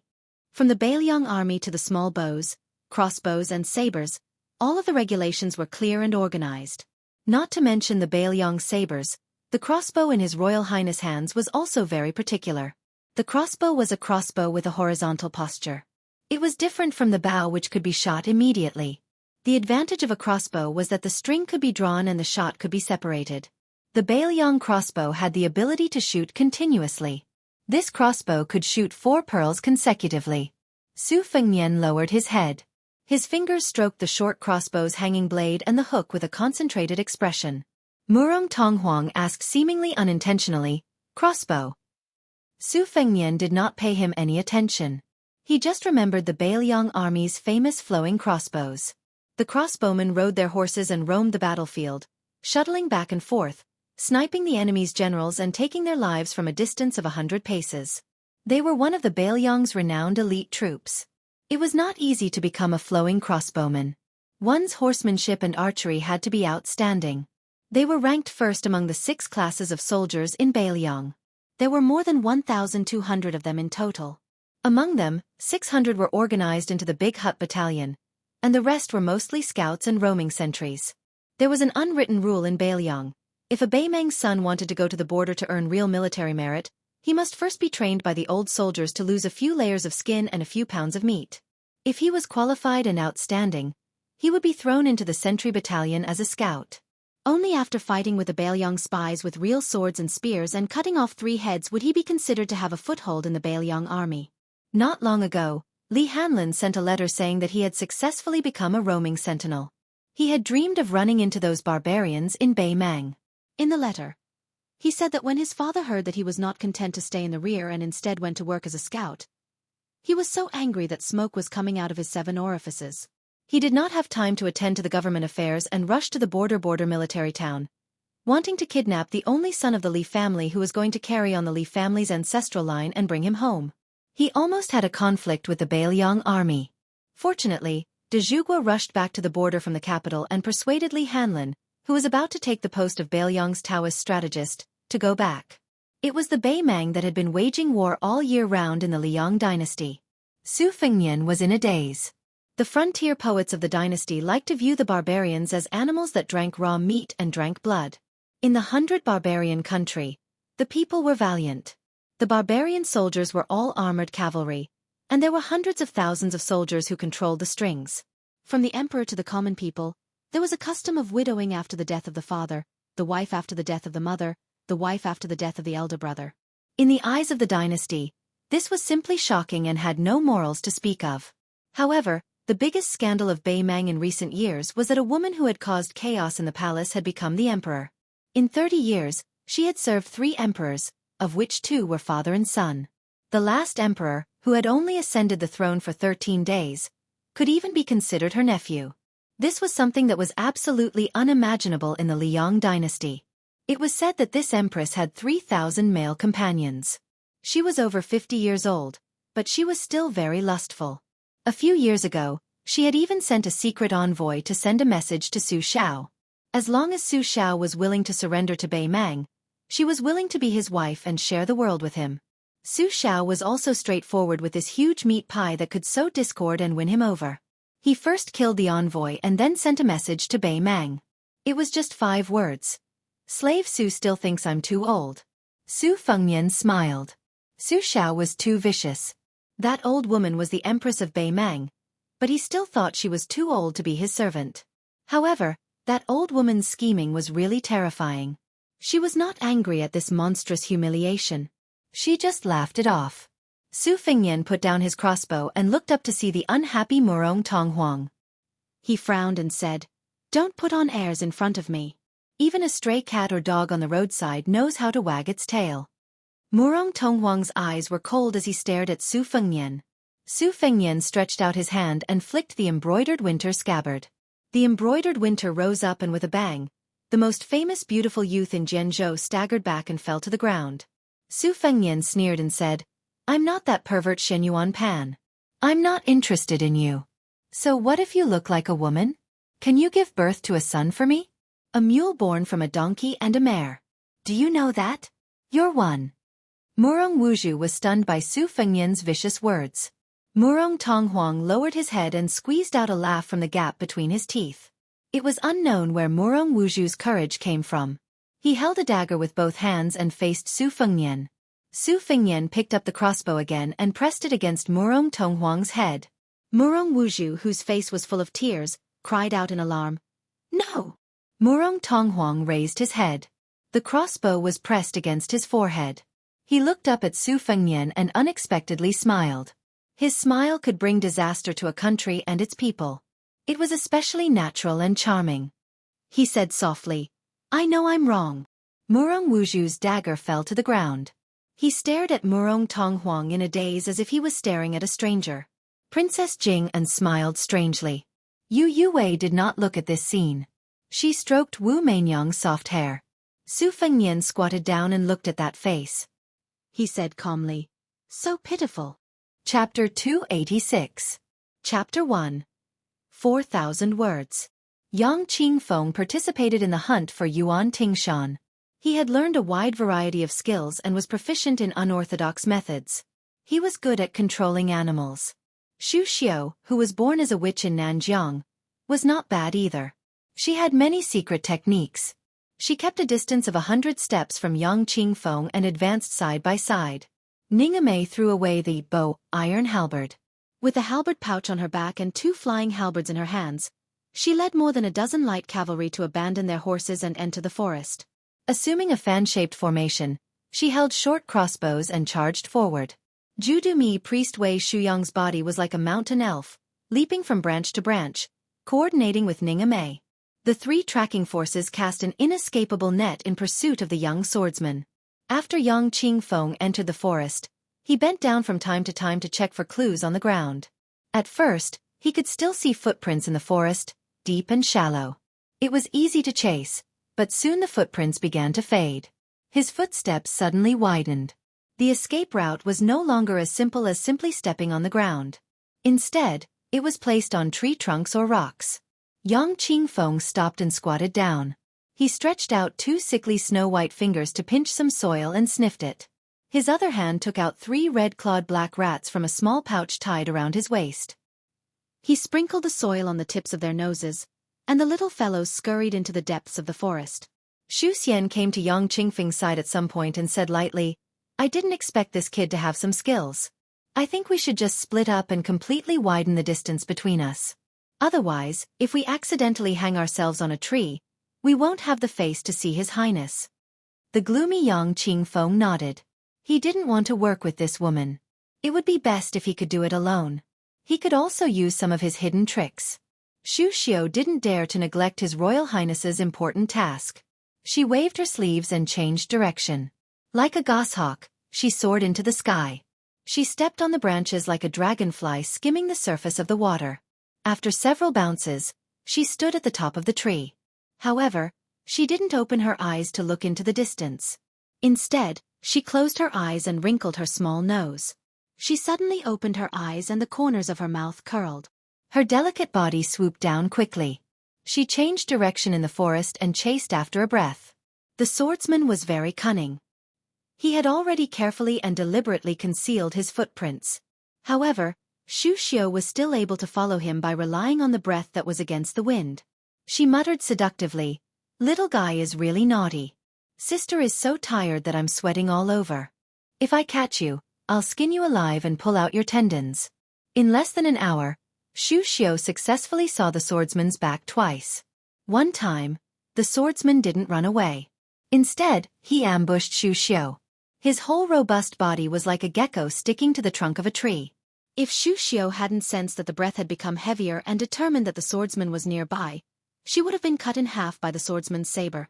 After Xu Xiu nimbly dodged this fierce and murderous strike, she retreated. Her hands and feet were glued to the trunk of a nearby tree. She looked down at the young swordsman who was grinning maliciously. She gently patted her heavy chest with one hand and said with a charming smile, "Oh, little brother, you don't even know how to have tender feelings for the fairer sex. Sister was worried about you all the way here for nothing." Yuan Tingshan, who was being chased by this woman like a shadow, wasn't flustered at all. He sheathed his saber and said with a mischievous smile, "My little brother isn't small. If sister doesn't believe me, when it's just the 2 of us later, Yuan Tingshan will definitely make sister ecstatic. Xu Xiu, who was glued to the tree like a spider, said with a charming look, "Your little mouth is really sweet." Yuan Tingshan's ears kept trembling slightly. He tapped his legs with his saber. The two heavy lead weights wrapped around his calves shattered and fell to the ground. He said with a smile, "Sister's lover will be here soon. Little brother doesn't have the hobby of fighting 2 dragons and 1 phoenix. I'll leave first." If sister's mother was still here, she could have called sister to roll in bed with little brother. Sister is so beautiful. Presumably mother's charm is still there. With 2 peaks confronting each other, little brother will be captured without a fight. Unfortunately, only sister is here today. Forgive me for not accompanying you. While he was flirting, Yuan Tingshan, who had lost more than 10 jin of weight on his legs, retreated with unusual agility. In a flash, he disappeared without a trace. Xu Xiu, who wasn't in a hurry to chase, slowly landed on the ground. She stuck out her small lilac tongue and licked the corner of her mouth. She clicked her tongue and laughed, teasing this old lady. After this close combat, the quick-witted Yuan Tingshan began to flee with the wind. He no longer went against the wind and left clues for Xu Xiu. This made Xu Xiu's anger soar. After she reunited with Yang Qingfeng by the stream, she saw Yang Qingfeng squatting on the ground to pick up a heavy iron inner jacket. Nearby, a black rat was nailed to the ground by a branch. Xu Xiu's mood improved. She looked across the stream and sniffed. She frowned and said, "This boy's martial arts are still okay, but he's as cunning as a fox. It's not a good idea to continue chasing him.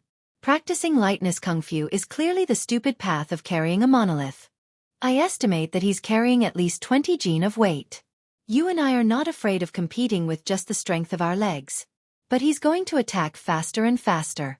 The one surnamed Yang, don't fail miserably at such an easy task. Lu Qiantang is dead. Don't fall here. Sister is very lonely." Yang Qingfeng snorted coldly. Stepping on a rock, she prepared to leap across the stream. Although Xu Xiu seemed to be chatting idly, she had been sniffing Yuan Tingshan's scent all along. It drifted over from a distance. In addition, there were footprints on the ground by the stream. Logically speaking, they should have crossed the stream and entered the forest. But as Xu Xiu sniffed, her expression changed dramatically. "Be careful." Her voice had barely faded when the water in the middle of the stream splashed up violently. He had accurately calculated the flow of Yang Qingfeng's qi. At the critical moment when Yang Qingfeng's body was slanting downwards, this ruthless saber stabbed out at the perfect moment. Fortunately, Yang Qingfeng's legs kicked against the cloud and rose up, forcibly raising her body by 10 feet. But if she stopped there, Yuan Tingshan's determined saber strike could still seriously injure Yang Qingfeng's legs. Xu Xiu's mind was instantly filled with hundreds of thoughts. Gritting her teeth, she kicked out a pebble with the tip of her foot, which violently shot toward Yuan Tingshan's Taiyang acupoint. In this rapidly changing situation, the outsider Xu Xiu held the initiative. If she did not interfere, Yang Qingfeng would most likely be at a disadvantage. Xu Xiu's kick could be divided into 2 subtle situations. If the pebble hit the blade, it would be most beneficial for Yang Qingfeng to get out of this predicament. But this pebble was aimed directly at Yuan Tingshan's Achilles heel. Xu Xiu's plan of sitting on top of the mountain and watching the tigers fight could be said to be ingenious. Without the slightest hesitation, Yuan Tingshan withdrew his saber and blocked the pebble. His body sank into the stream, and then he exploded the stream water and swept to the opposite bank. Laughing loudly, he said, "Sister, you have a new lover, but you still don't forget your old one. You're so greedy. Be careful not to overfill your stomach." Expressionless, Yang Qingfeng's toes tapped on the surface of the water. Like a swallow, she swept to the opposite bank. She said flatly, "I owe you one." Xu Xiu narrowed her eyes and did not say anything. Chapter 287. Chapter 2. With a calm and collected face, Su Fengnian left the city together with the old god of swords to visit the tombs. The accompanying green bird brought along Xichang City's most famous Angelica wine. Li Chungang mocked, "How can such a soft-hearted person accomplish such a dog-fart important matter? There are so many pitiful people under the heavens. Do you have 3 heads and 6 arms, or what? Can you take care of them all?" Su Fengnian rolled his eyes and said, "I already don't like the Shenyuan family, which is one of the top 3 families in the martial world. Now that I finally have something to use against them, if I don't go to the bull gang and cause a ruckus, I'll be sorry for being chased out by Shenyuan Qingfeng. Doesn't the Shenyuan family see siblings as food on the plate? Heh, I'll make the meat in my mouth fall into my own plate. If he's not convinced, he can make a move. When the time comes, it's no big deal for the old senior to open the gates of heaven again.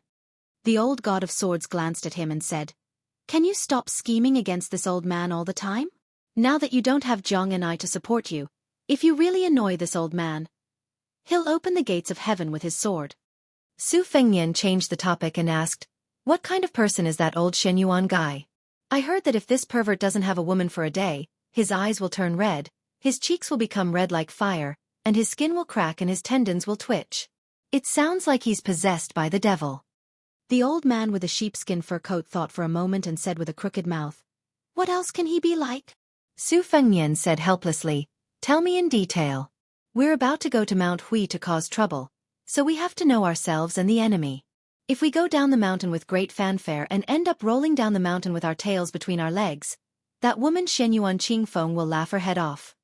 Li Chungang had an impatient expression and said lightly, "This old man can probably be considered half a martial genius, but he can't compare to Wang Xianji." Su Fengnian whispered, "Nonsense, if he's the same as Wang Xianji, why would I go to the bull gang?" The old god of swords kicked his royal highnesses but turned around to ask Blue Bird for Angelica wine to quench his thirst. In the end, he was met with a cold look. He sighed and said, "Brat, you only care about showing off in front of the siblings, you don't know the immensity of heaven and earth. If, goo, and." It sounded like he had been lustful and disrespectful all these years, but it was not that simple. This fellow had been proficient in Buddhism since a long time ago. In addition, his inner strength was already profound when he was in the prime of his life. He used the yin cauldron to supplement the yang cauldron to adjust the heart obstacle. Once he succeeded, he would have achieved immortality and his cultivation would be comparable to the great Zhenren of Taoism. It's up to you whether you want to go to Mount Huishan. Su Fengnian rubbed his chin and thought about it seriously. The old god of swords asked softly, "Which one do you like between the siblings?"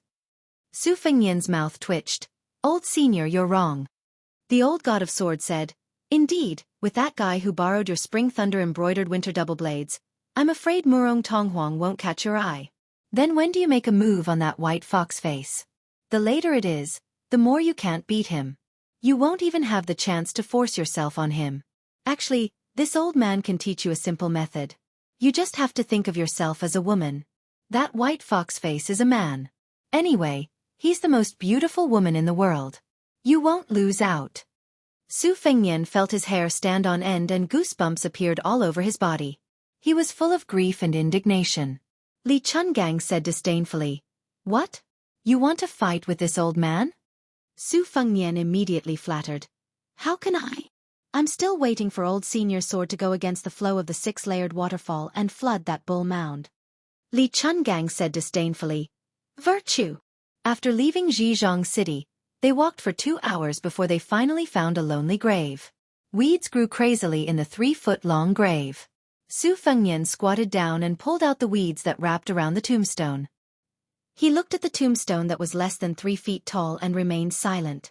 After more than 20 years of cold wind and rain, the writing was already mottled and unclear. He could only vaguely see the fragmented sentences. The sun rises from the East Sea, the earth's chi surges boundlessly. The sun sets in Kunlun, the vault of heaven returns to rest. Spring and autumn return to spring and autumn, the sound of horses' hooves breaking the sound of reading books. I will encompass the universe, the vastness is the same as Qing Ming. The old god of swords had nothing to do, so he squatted down and squinted at the broken text on the tombstone, clicking his tongue in wonder. Su Fengnian took the wine from Blue Bird and slowly sprinkled it in front of the grave. The grave was at the top of the mountain. After offering a pot of wine, Su Fengnian sat on the ground and looked at the fields in the distance. He muttered to himself, "I've always been good at writing, so I can only spend money to buy some poems from the scholars of Bailiang. Second sister was right. Most of the poems I bought were just to express my worries. When read out loud, it's like a resentful woman crying for love. It's unbearable to the ear. But why can't the one in the grave live a few more years and write a few more sentences? 50 years of great work, told to the mountain ghosts. The old god of swords sat cross-legged and took off his boots. He picked his toes with his fingers and brought them to his nose for a sniff. He chuckled and said, "If he's dead, he's dead. The one in the grave is not bad. There are still people coming to visit his grave. Like this old man, who would bring wine to the grave after his death and sweep the grave and pull out weeds." Su Fengnian nodded and said, "That's true." The old man rubbed the soles of his feet and turned his head to ask, "Young Su, do you think you're pitiful?" Su Fengnian laughed involuntarily and said, "Me? I'm the Motherf * king heir of Bailiang. Didn't someone from the previous dynasty say that I'll be the food of a cauldron when I'm alive and be cooked in a cauldron when I'm dead? I was born with mountains of gold and silver and didn't have to worry about food and clothing. There aren't many people in the world who care about food and clothing more than I do. Now that I even have hereditary inheritance, I still * king feel pitiful. I'd rather hang myself with my hair or suffocate myself to death with a woman's breasts. That's why I only feel pity for the descendants of a fallen country, and the Zhonghu assassins who went to Bailiang Palace to seek death. I don't think they're hateful. Since I'm Su Zhao's son, I should have this awareness. There's no such thing as enjoying life without suffering the cold or hunger. I still had some resentment before I left with old Huang, but it's gone now." The old god of swords laughed and said, "You're quite open-minded." Su Fengnian said self-deprecatingly, "Actually, I'm also worried." Li Chungang smiled and asked, "What are you worried about?" Su Fengnian pulled up a weed and flicked the dirt off its roots. He put it in his mouth and chewed carefully. He said, "I'm just worried about not being able to learn the two-sleeved green snake." The old god of swords said heroically, "This old man's supreme art isn't something that can be learned so easily." Su Fengnian said softly, "Actually, I know that Senior's 216 green snakes are like forging iron, making the big yellow court in my body more stable. As for how much of the two-sleeved green snake's essence I can learn, it's all up to fate, right?" Li Chungang narrowed his eyes and said slowly, "You're indeed not stupid. To put it bluntly, the two-sleeved green snake sword moves are already extremely complicated, almost untraceable. Even if you wanted to learn it, you wouldn't know where to start. As for the sword opening the gate of heaven, it's purely sword intent, so you won't be able to learn it." Su Fengnian sighed bitterly while Bluebird smiled behind him. The old god of swords also picked up a weed and chewed it. He spat it out and said, "Next, this old man will have to trouble you a little to feed you moves. Kid, don't bite off more than you can chew. First, you'll have to work on those 20 moves that you've pieced together. Actually, this old man's punches and kicks are enough to deal with Wang Mingyin." Without waiting for Su Fengnian to speak, the old god of swords wiped his face and said, "If little Zhang was here, she would definitely say that this old man doesn't even have a draft for bragging." Su Fengnian chuckled. He thought about which corner Miss Hehe was hiding in, waiting to make a move. The three of them went down the mountain and walked on the path in the field. "Kid Su, you really don't have any thoughts about that beauty called Murong Tonghuang? This kind of twin lotus flower on one stalk is hard to distinguish between male and female. It can be called an immortal item. Even with this old man's outstanding eyesight, it's a once-in-a-century chance. Are you really not tempted?" "You can be tempted. This old man can turn a blind eye to your beastly behavior this time. Just think that Murong Tonghuang is a woman. When the lights are dark at night, can you tell who is Murong Wuzhu and who is Murong Tonghuang? Can you tell who is male and who is female?" "Kid, why don't you fart? Old senior, I can't beat you in a fight now." "What? Little brat, don't think that this old man will feed you moves. In the future, I'll still use the two-sleeved green snake to take care of you." "Don't." "Then, do you want to eat this pair of twin lotus flowers on one stalk? Get lost. Kid, you've been holding it in for more than a year, haven't you? Get lost." How can the word miserable be enough to describe it? There are so many peerless beauties in front of you, but you can't even eat a single one of them. Miserable. Miserable. Old senior, can I get lost? Bluebird walked behind. Listening to His Royal Highness and the old god of swords bickering, she smiled like a lotus flower in clear water. Chapter 288. Chapter 3.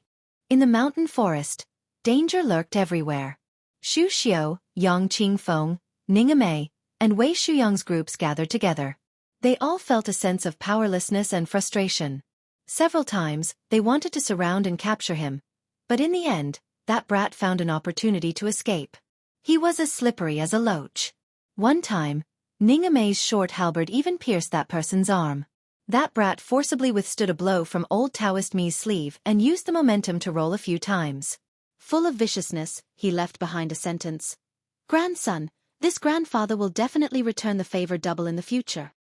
His shoulder knocked aside a Phoenix Battalion light cavalry behind him, and he once again fled into the shadows of the forest. The light cavalry was heavily injured by that ferocious collision. Yang Qingfeng's 3 red-clawed rats were all dead, and the last 2 had been crushed to death by that brat. Xu Xiu's expression was extremely unsightly. The best opportunity had been when that brat with a mouth full of obscenities had been shot by a powerful crossbow and forced into a dead end. However, with Xu Xiu's 2 hands and the vigorous internal energy that could activate the red armor of the Talisman General, she was only able to slap that brat surnamed Yuan into a tree. The thick tree had already been snapped, but he was still alive. This definitely wasn't Xu Xiu's intention to slowly play with him like a cat catching a rat. With one hand, she should have slapped that brat until his insides split open. Xu Xiu couldn't figure out the strangeness of this situation. If it was a simple superposition of martial strength, this side was definitely much stronger than that brat. However, Yuan Tingshan's bladesmanship was firm and unyielding, and his temperament was rather cautious. In addition, he seemed to have a keen sense of danger. Twice, when the net was just a hair away from closing, he was able to escape. Ningamei cupped some water from the stream and patted his face. He calmly said, "This person is a natural scout." Xu Xiu was slightly angered. "General Ning, if we can't capture this person, then we shouldn't leave the mountain." The paralyzed Yang Qingfeng expressionlessly said, "With His Royal Highness Gerfalcons helping to keep an eye on him, we can capture him." Xu Xiu's anger flared even more. She mocked. "You're really promising." Wei Shuyang acted as the peacemaker. "No rush, no rush. The Phoenix Battalion is familiar with traveling at night. We'll chase for one more night. If we still can't find him tomorrow morning, we'll immediately leave the mountain and head to Zhejiang City. At that time, if your highness is angry, this humble Taoist will bear it." His expression, he turned his head, and asked, without a change of expression. He turned his head, and asked. Because they were busy chasing after the enemy, they didn't have time to retrieve many of the arrows that were shot out. Other than the one who was heavily injured, the other 9 members of the Phoenix Battalion reported the number of arrows they had shot out. Ningamei said, "Let's redistribute it. Zhu Ji, Yi Zhenfu, you 2 escort the injured Xiao Donglu. Purposely keep a distance from us and act as bait." Without any hesitation, the 2 white horses replied, "Understood." Wei Shuyang couldn't bear it. He said softly, "General Ning, isn't this a little?" Ningamei, whose voice was as soft as that of the young woman from Wuzhou in Zhejiang City, smiled. She did not explain anything, but Xu Xiong could see the determination in this general's eyes. Xu Xiu couldn't help but ask, "General Ning, are you sure that kid will fall into the trap?" Ningamei said calmly, "Yuan Tingshan has a vengeful personality. He's also very opportunistic. Even if there's a risk, he's willing to take a gamble. In this encirclement, I can see that this person has always believed in his gamble." Xu Xiu said, "Oh." She didn't say anything else. As long as the mission was completed, the death of a few light cavalry was nothing to her. But in her heart, her evaluation of this good-tempered Bailiang general increased. An hour later, Yuan Tingshan squatted on a branch and stared at the 3 light cavalry that had left the formation. The wound on his arm had been bandaged, and the short halberd was in his mouth. To kill or not to kill? Yuan Tingshan was hesitating. He could kill people with a sharp blade, but he could also cut flesh with a blunt blade. Even with his strong will, he was cursing in his heart. An originally easy mission had turned into such a miserable state. Even a clay bodhisattva would have some anger. Yuan Tingshan believed that in terms of talent, he was not inferior to the disciples of the aristocratic families. Among the Shenyuan brothers on the Bull Mound, 2 of them had left the mountain to travel the Jianghu to earn their reputation as heroes. One of them had almost had the tendons in his arms and legs broken, while the other had some real skills. They fought to a draw, but Yuan Tingshan only lost in terms of moves. If he really fought with his life on the line, he was confident that he could cripple the elegant aristocratic family disciple within 100 moves. A cold smile appeared on Yuan Tingshan's face. Reincarnation was very important. If one was born into a good mother's womb, they would be able to easily obtain top-tier secret manuals. With the guidance of an expert in the family, they would be stable. The people of the same age from the aristocratic families would pretend to be extraordinary. If they could not beat them, they could just cry to their parents. It would be difficult to suffer even if they wanted to. Song Kelly was undoubtedly one of the best among these people. Yuan Tingshan lowered his head and looked at the padao that was as inconspicuous as his own. What could he rely on? He could only rely on this damn padao to carve out a future for himself. Hateful. Hateful, I should kill. Kill. I don't believe that I will die here. As long as I don't live long enough, even the king of hell will not be able to take my life. Yuan Tingshan bit the short halberd and was about to jump down from the branch. His body instantly stiffened, like a full moon bow. Someone above him laughed. At this critical moment, Yuan Tingshan was about to fight to the death. That person said softly, "Don't regret it." Yuan Tingshan did not move at all. He did not hesitate to reverse the flow of his qi. Blood oozed out from the corner of his mouth due to his internal injuries. However, his mind was extremely clear. No one wants to buy your life. I am too lazy to kill you. I just find it fun to see you running around.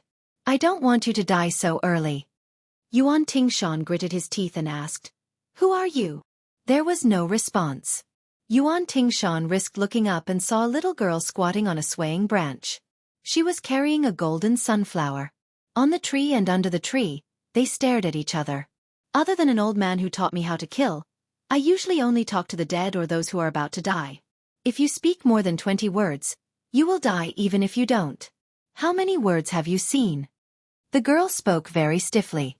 At the end of her sentence, the corners of her mouth curled up. Yuan Tingshan's qi surged. He was not only bleeding from the corner of his mouth, but also from his 7 orifices. However, at this moment, his blade emitted an inch-long bluish-purple glow. That day, he went deep into Mount Longhu with Shenyuan Qingfeng and saw a middle-aged Taoist fishing. He was the only one who ate all the vermilion fruits. At first, Yuan Tingshan did not think much of it. However, when he went down the mountain and boarded the boat, he heard a voice. It was that Taoist's voice. He only said the words "dragon spits water." However, when he looked around, he could not see that Taoist. Then, his qi began to roll. When he arrived at Mount Hui, he vomited blood all the way up the mountain. When he arrived at Sixfold Waterfall, he almost crawled under the dragon spits water. Later, he had to carry the torrential water on his back. With his physique, it was reasonable to say that he could hold on for half an hour. Any longer and he would hurt his internal organs and meridians. However, he sat there for 24 hours. It was indescribably mysterious. His realm advanced rapidly. This was the biggest reason why Yuan Tingshan dared to use his blade against that young master on the white horse. Now, he only lacked a secret blade technique manual. Yuan Tingshan raised his blade and chopped off half of the branches of the towering tree. At some point, the little girl was squatting on a nearby tree. She was still carrying that eyesore of a sunflower. She said calmly, "Hey, your realm advanced." This time, Yuan Tingshan was really running for his life. Chapter 289. The original name of Yanqi Pass had long been forgotten. It became Yanqi Pass only because a poet from the frontier fortress of the previous dynasty said that the southern geese wept to the north. This pass was heavily guarded by Bailiang. With one man guarding the pass, it forcibly blocked the northern barbarians' passage to the south. Dark clouds covered the city, wind and rain filled the buildings, and sand and rolling stones were flying in the desert. However, in the distance, one could vaguely see Bailiang's soldiers continuing to train in the sandstorm. Bailiang was as cold and bitter as the Bailiang cavalry. Further north, although there were more deserts, there were also patches of fertile water plants. The area around Yanqi Pass was completely desolate and barren. A white-clothed man stood at the top of the city wall. On his left was Dian Xiongzong, who looked like a western lion. On his right was Wei Fuqing, who looked like a poor old pedant. Dian Xiongzong, who held 6,000 iron stupa heavy cavalry, opened his bloody mouth and stood at the top of the city wall for a long time. In the end, he couldn't help but roar, "General, now that Bailiang Road has been established, it's natural for the great general to be the Jadushi. Whoever dares to snatch this position, old Dian will chop him down with an axe. But why should the governor of Feng province, Li Gongda, be the administrator? This old fellow claims to be the second best at making money, and no one says he's the first. How can he govern Beiliang? Bah, I'll spit on his face. Old Dian, I'll say the ugly words here. If Li Gongda has the guts to be the administrator, we'll take 6,000 cavalry and slaughter him. Wei Fuqing's body was weak. As the wind and sand blew, he coughed repeatedly. He raised his sleeve to cover his mouth and said vaguely, "Don't talk nonsense. The administrator is not a rare thing. It doesn't matter who sits in this position. As for the supervisor, I don't know which guy the imperial court will send to take this position." Dian Xiongzong said carelessly, "Wei Fuzi, you're King poor and fastidious. How is the administrator not a good thing? Shouldn't the second most important official in Beiliang be our general?" Wei Fuqing waved his sleeve and said with a helpless smile, "You're a guy who only has strength but not brains. If the administrator is the general, then it will be a big problem. If the imperial court wants to do this, and the general doesn't refuse." Teacher Wei stopped speaking halfway. He narrowed his eyes and looked at the rolling black clouds in the sky. He sighed softly. Stunned, Dian Xiongyo said, "What do you mean? Wei Fuzi, it's not like you don't know that old Dian's head was kicked by a horse when he was a child. It's useless. Whenever I move my head hurts." This was absolutely true. The third-rank military officer, Dian Xiongzong, had incomparable strength at a young age. One time, he was dragging a horse in reverse on the street. In the end, he was turned around and trampled by the crazy horse. Not to mention his body, his head was ruthlessly trampled by the horse's hooves. It was a miracle that he didn't die. However, everyone in Beiliang was well aware that General Dian's brain had nothing to do with whether it had been trampled by horses or not. Wei Fuqing was rendered speechless by this scoundrel's scoundrelly behavior.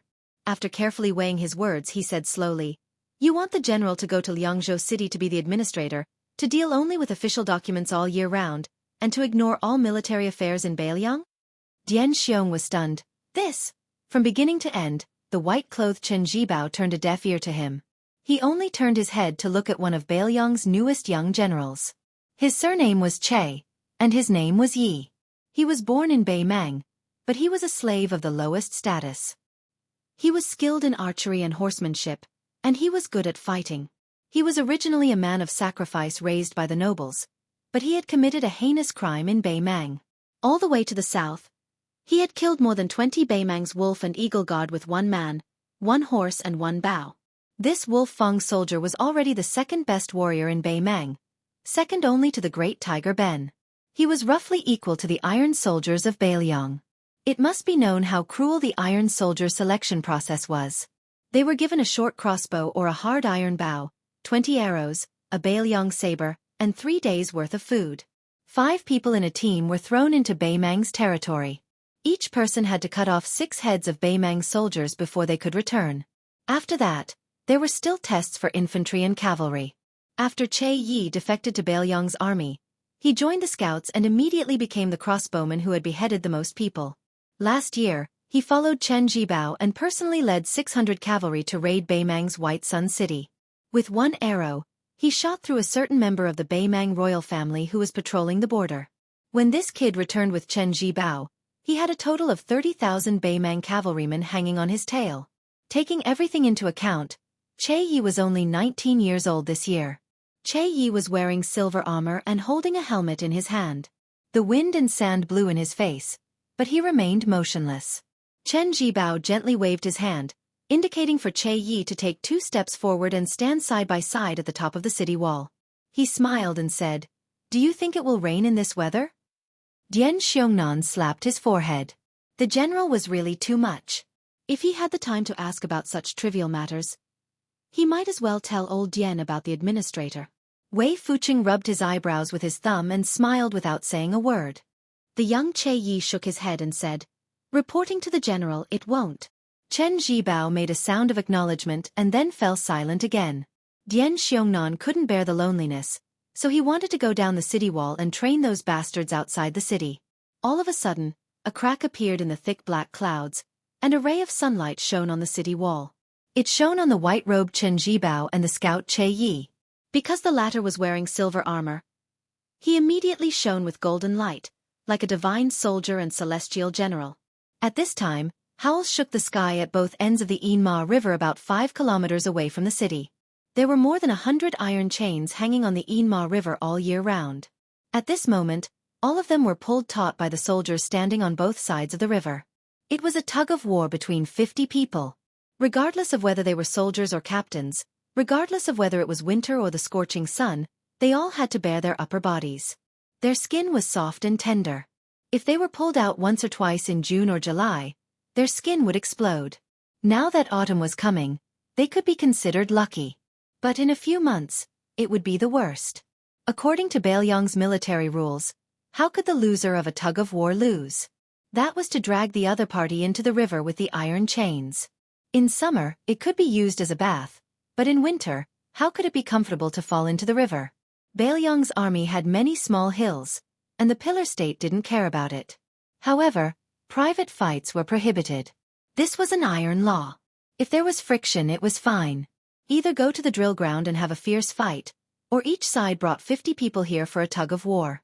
When a hunchback old man accompanied by White Bear Yuan Zuozong came down to the Yinma River, all the shirtless men instantly felt their blood boil. Oh my God, the great general is here. There was no harmony in a tug-of-war. When the great general returned from the capital to Baelyong, who the hell wanted to lose face? Su Xiao, who wasn't wearing armor, came near a group of 50 Baelyong soldiers with his hands behind his back. He smiled and didn't say anything, just looking at the iron chains across the river. Gradually, people fell into the river from the 100 iron chains. After a whole incense stick's time, only the iron chain beside Su Xiao remained across the Yinma River. Su Xiao squinted and saw that more than half of the 100 people on both sides of the river had blood on their hands. Their shouts were hoarse. Someone on the left bank shouted, "Zhao Taizhu, you didn't drink milk when you were young, right? Stand up for me." Someone on the right bank shouted, "As long as your hands aren't broken, stand up for me one by one. Whoever slacks off first, I'll make you raise your ass when we get back to the barracks." Bastard! Do you really think you're a coward? Come on, kid. Didn't you claim to be able to draw a 3-stone bow? This time, beat those bastards on the other side. Huang Qiong, you're the bastard. No one expected that the iron chains would be broken by 2 groups of people. The 100 people were all lying on the ground, unable to move a finger. Their hands were all covered in blood. Su Xiao smiled and said, "Okay." No one knew who was the first to shout, but all the soldiers who could still move shouted at the top of their lungs, "Long live the great general! Long live the great general!" The hunchback old man didn't stop them. If he didn't say anything, who would dare to go to the capital? Su Xiao turned to look at the top of the city wall and said to himself, "Why are you standing so high up?" Chapter 290. News of the sudden death of 20 riders near Zhejiang City in He province had already spread throughout Mount Hui, and there was no news of their leader, Yuan Tingshan. For a time, all kinds of rumors and slanders were flying around. Some said that Zhao Yi, the prince of Guangling, had mobilized his armored cavalry to steal a woman. Others said that Yuan Tingshan, who was destined to be a lone star, had brought disaster upon himself and had been targeted by Zhao Go, implicating the cavalry team that the clan had spent a great deal of money to train. Others said that the young male and female of the Murong clan were not ordinary people and had the protection of immortals. All kinds of rumors were said, and all kinds of sneaky. Because the old family head had been in closed-door training for many years, and Shenyuan Guoqi, who was in charge of Mount Hui, was having a sword competition with someone at the Dongyue sword pool, the Shenyuan mansion on Bull Mound was without a leader. In addition, there were many factions within the clan to begin with, and the eldest branch and the other branches appeared united in appearance, but were divided at heart, so there was no one who could suppress the growing clamor. Shenyuan Qingfeng was from the eldest branch of the main branch, which was the main branch of the Shenyuan clan. Unfortunately, no matter how much effort the ancestors put in to nurture her father, Shenyuan Jingqing, he was not of much use.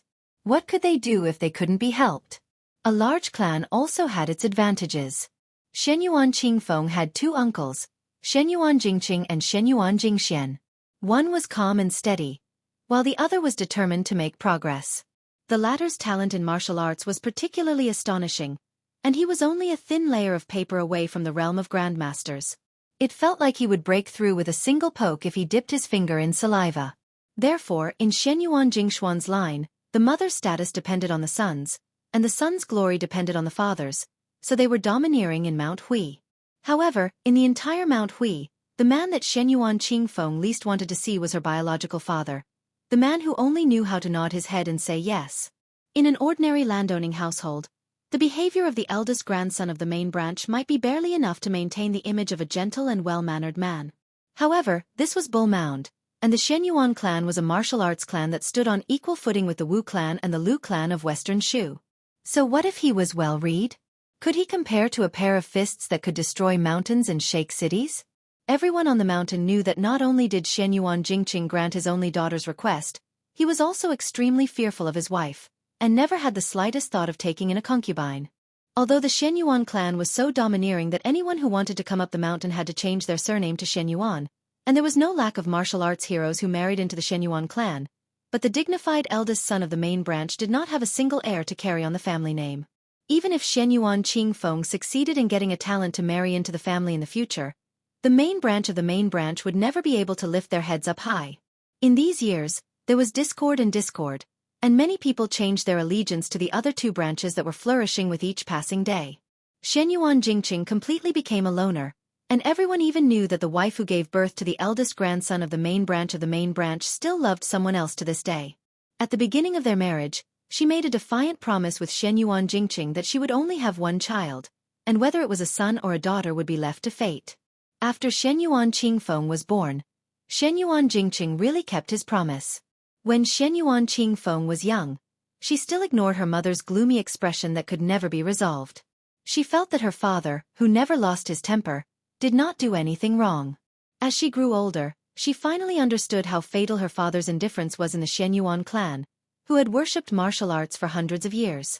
The older she grew and the more she was exposed to the ways of the world, the more Shenyuan Qingfeng wanted to stay as far away from this mediocre man as possible. When Shenyuan Qingfeng saw Song Kelly off Mount Hui, she naturally felt guilty towards this young phoenix of the Song family. The Song family was a first-class noble family in the dynasty. Moreover, the Song family had only one son in 3 generations. Song Kelly's importance was self-evident. Interacting with Shenyuan Qingfeng was already degrading his status. The Shenyuan clan could do whatever they wanted in Jianghu, but this was not worth mentioning to the important officials of the imperial court. After Shenyuan Qingfeng met Song Kelly, who was escorting the coffin to the south, she used many tricks to get to know him. With Song Kelly's eyesight, he should have seen through it long ago. However, he still didn't mind Shenyuan Qingfeng using him, or rather, using the Song family to show off within the Shenyuan clan. Not only did he come to Mount Hui, but he also seemed to have a pleasant conversation with Shenyuan Jingqing at the Bull Hill, giving Shenyuan Qingfeng a lot of face. Even though Shenyuan Qingfeng didn't have a good impression of scholars, she still felt some inexplicable feelings towards Song Kelly. She didn't know whether it was out of gratitude or admiration. That Yuan Tingshan who was so conceited that he didn't even try to hide his wild ambitions? Shenyuan Qingfeng asked himself, would I feel regret if he really died? Walking down the mountain on the limestone path, Shenyuan Qingfeng glanced at the 6-fold Sisters waterfall. Song Kelly smiled and said, I learned some physiognomy from my father. It's not easy for Yuan Tingshan to die. His fate is very bad, but he's very tough. Shenyuan Qingfeng was a bit frightened and was about to explain. Song Kelly said gently, Miss Shenyuan, you're overthinking. Shenyuan Qingfeng didn't say anything else. He was afraid that he would add fuel to the fire. The two walked silently on the path. When they reached the foot of the mountain, they saw a boat. Song Kelly suddenly stopped and hesitated for a moment. In the end he said, Mr. Xueqi is very knowledgeable and has analyzed the 3 doctrines in simple terms. I've been talking with Mr. Xueqi through candlelight for the past few days and have learned a lot. Mr. Xueqi said that learning from reading scriptures is like looking at plum blossoms and drawing pancakes. His words enlightened me. In the past, I remembered my family's teachings to be humble and respectful in all matters and not to be overbearing. However, in the end, I didn't understand why I had to be humble. In the eyes of a wise person, my childish words and actions would only make me a laughing stock. Miss Shenyuan, please forgive me for speaking bluntly, but Mr. Xueqi is definitely not a mediocre person. Shenyuan Qingfeng smiled and didn't think much of it. He only joked. Did my father ask you to be a lobbyist? How many books did he give you? Song Kelly was stunned and murmured. A father knows his daughter best. Everything is within Mr. Xueqi's expectations. While Shenyuan Qingfeng was puzzled, Song Kelly turned around and bowed to Bulgang. He said happily, I admire you. Looking at Song Kelly's back as he boarded the boat, Shenyuan Qingfeng was confused. Chapter 291. Song Kelly stood at the bow of the ship and slowly sailed towards the Xi River. He didn't forget to wave at Shenyuan Qingfeng, who was on the shore. After going up the mountain, Song Kelly's bearing was impeccable. Not to mention talking about Buddhism and Taoism with Shenyuan Jingxian, he was also neither servile nor overbearing when exchanging martial arts experiences with Shenyuan Jingxian. In fact, the truth was that Shenyuan Qingfeng didn't need to make any arrangements. He would go to Mount Hui to visit Shenyuan Jingqing. Putting aside whether this person was hiding something, just his meticulous planning in politics was enough to impress his grandfather. Song Kelly's deceased teacher greatly praised him. Song Kelly went south to Zhenzhou to escort the coffin as a disciple, but more importantly, he wanted to test Shenyuan Jingqing's ability. If he was truly talented, the Song family wouldn't mind promoting a scholar from a common family to help him consolidate his position in the family. If he was only an armchair strategist, Song Kelly could also turn to Shenyuan Jingxian. After all, this power had been rooted in Zhenzhou for hundreds of years and could help him do many things that scholars couldn't do. Before going down the mountain, Shenyuan Jingqing smiled faintly and said, When the scholar and the butcher become neighbors, let the scholar use his mouth. When fighting, the butcher will use his hands. There's no harm in helping each other. Although this reassurance was not small, it was still not enough for Song Kelly to make up his mind to marry Shenyuan Jingqing. Marriage between a noble family and a commoner family was a big taboo in the scholarly community, second only to the loss of descendants. The ship sailed into the Xi River and the view was broad. Song Kelly had the impulse to sing a song about the heroism of the great river. Deep down, the young phoenix of the Song family was not very courteous. The ghosts of Xianxia cried, the monkeys of Shu Dao cried, and the waves of the river were vast and boundless. He wanted to write a poem to express his feelings. Unfortunately, Song Kelly's family had learned a lot and he was not inferior to a famous scholar. However, during the journey, Song Kelly would send out beautiful poems into the scholarly community every once in a while. The unknown inside story was that many of these poems were written by his father or even his grandfather. How difficult was it for a scholar to become famous? Hoping to write a poem that would shock the world?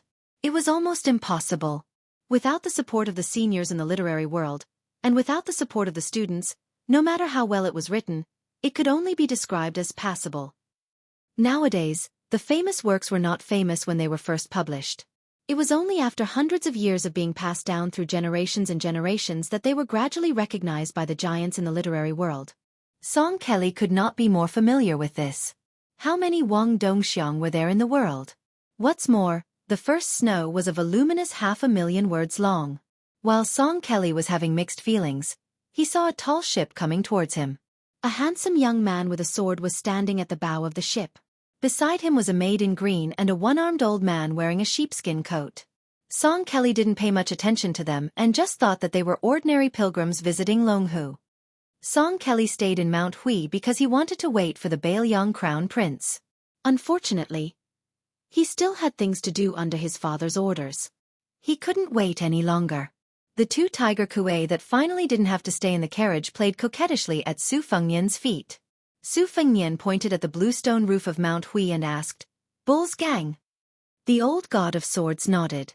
Su Fengnian squinted his eyes and rubbed the handle of his spring thunder. Unexpectedly, the operation to capture Shenyuan Yuan Tingshan some time ago had ended in failure.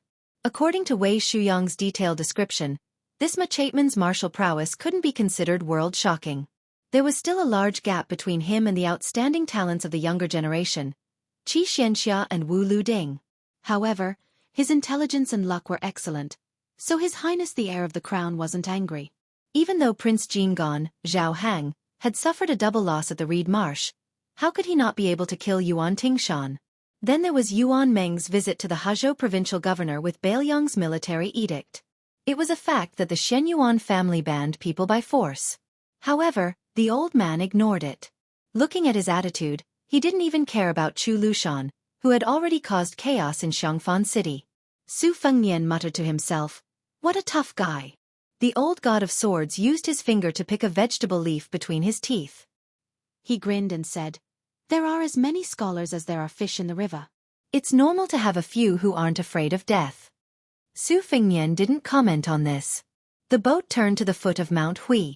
Su Fengnian was in a hurry to go to Mount Longhu, so he didn't want to cause trouble for Shen Yuan. He just chatted with the old god of swords. Shen Yuan Qingfeng stood at the foot of the mountain for a long time.